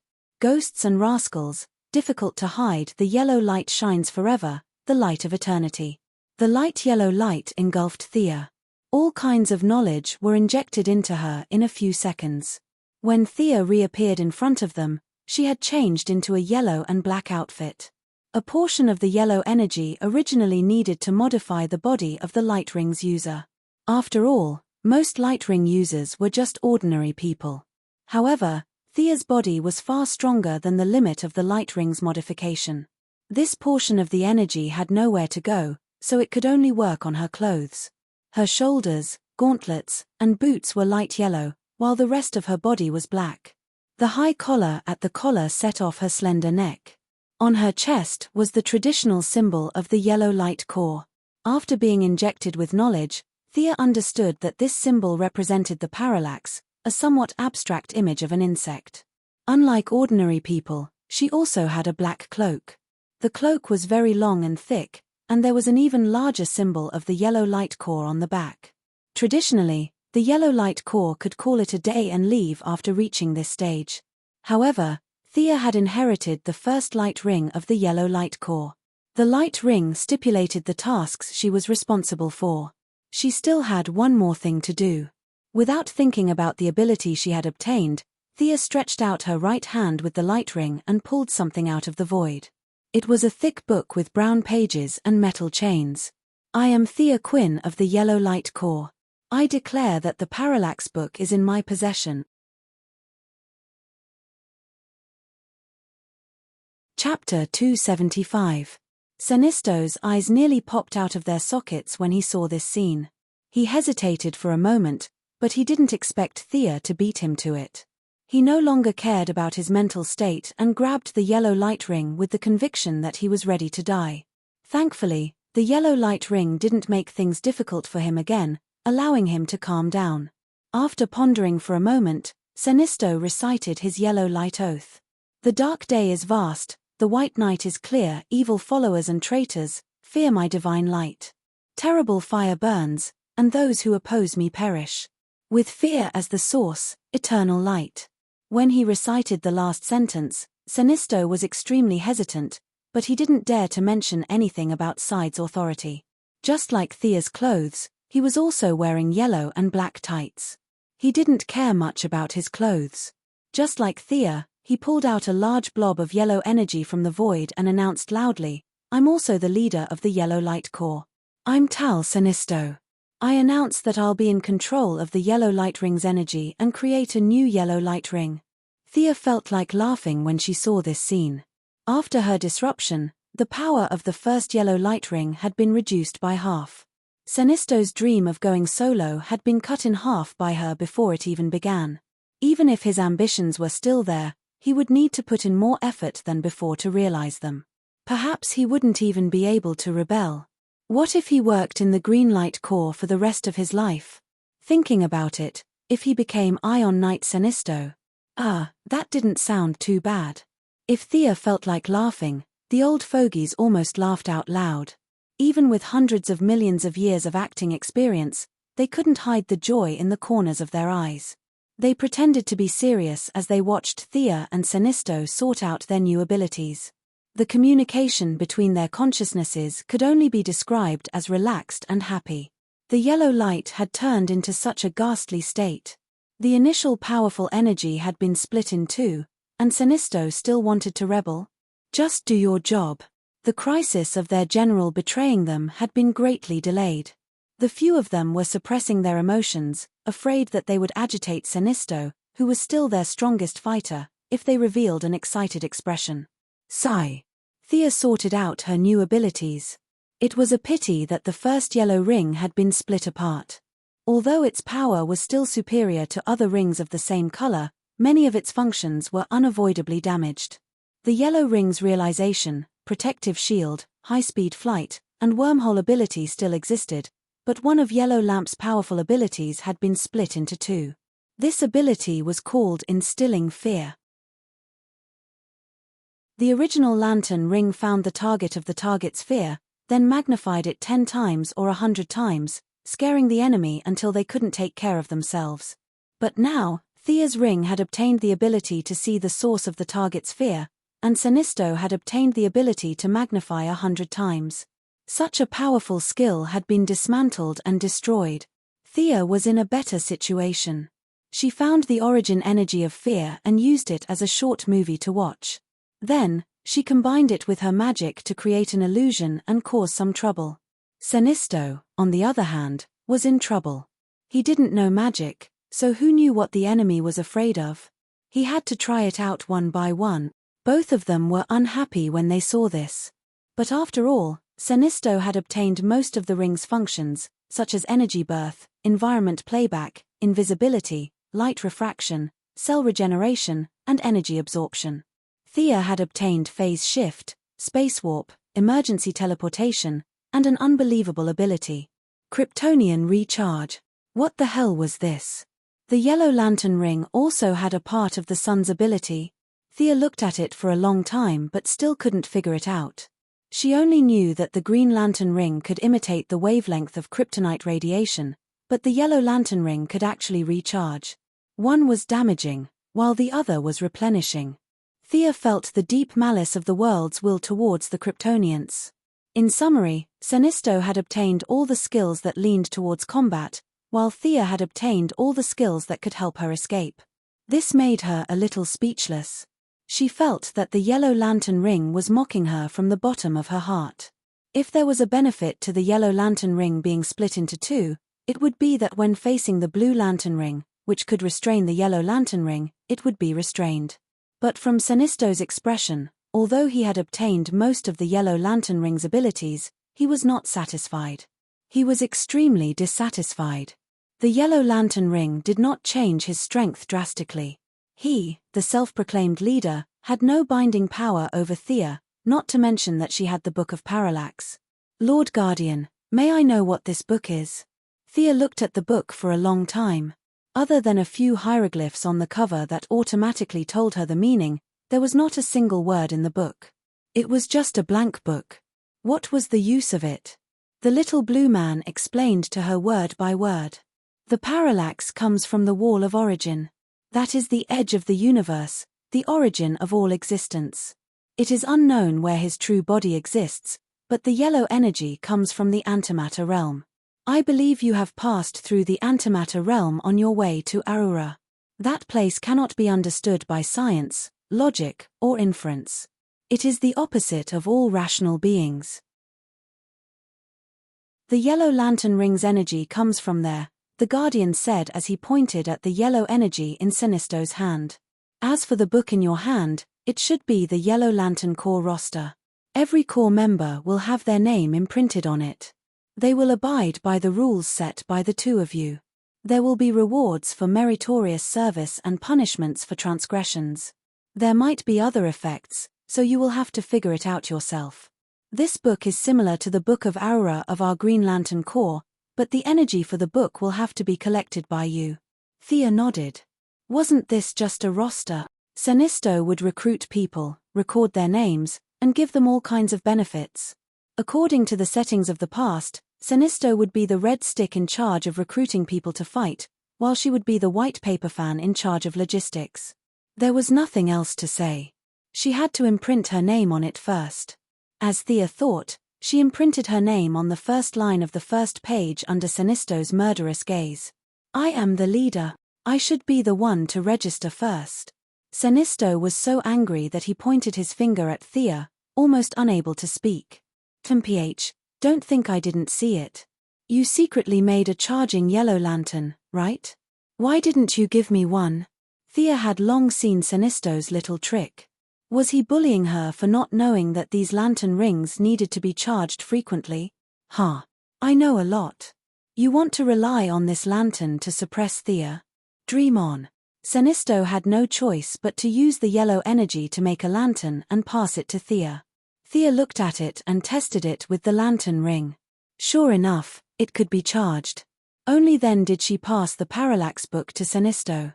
Using the lantern ring to record his name on the book, Sinisto saw his name on the second line, and there was no need to mention how sullen he felt.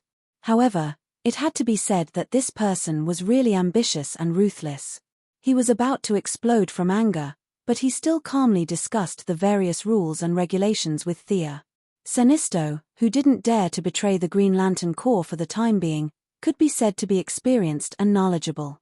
Thea managed a listed company, so the various rules and regulations were like child's play to her. The two of them quickly discussed a rough draft. You're tuning in to the Celestial War YouTube channel. Don't forget to subscribe and join us on this journey to catch the most captivating stories.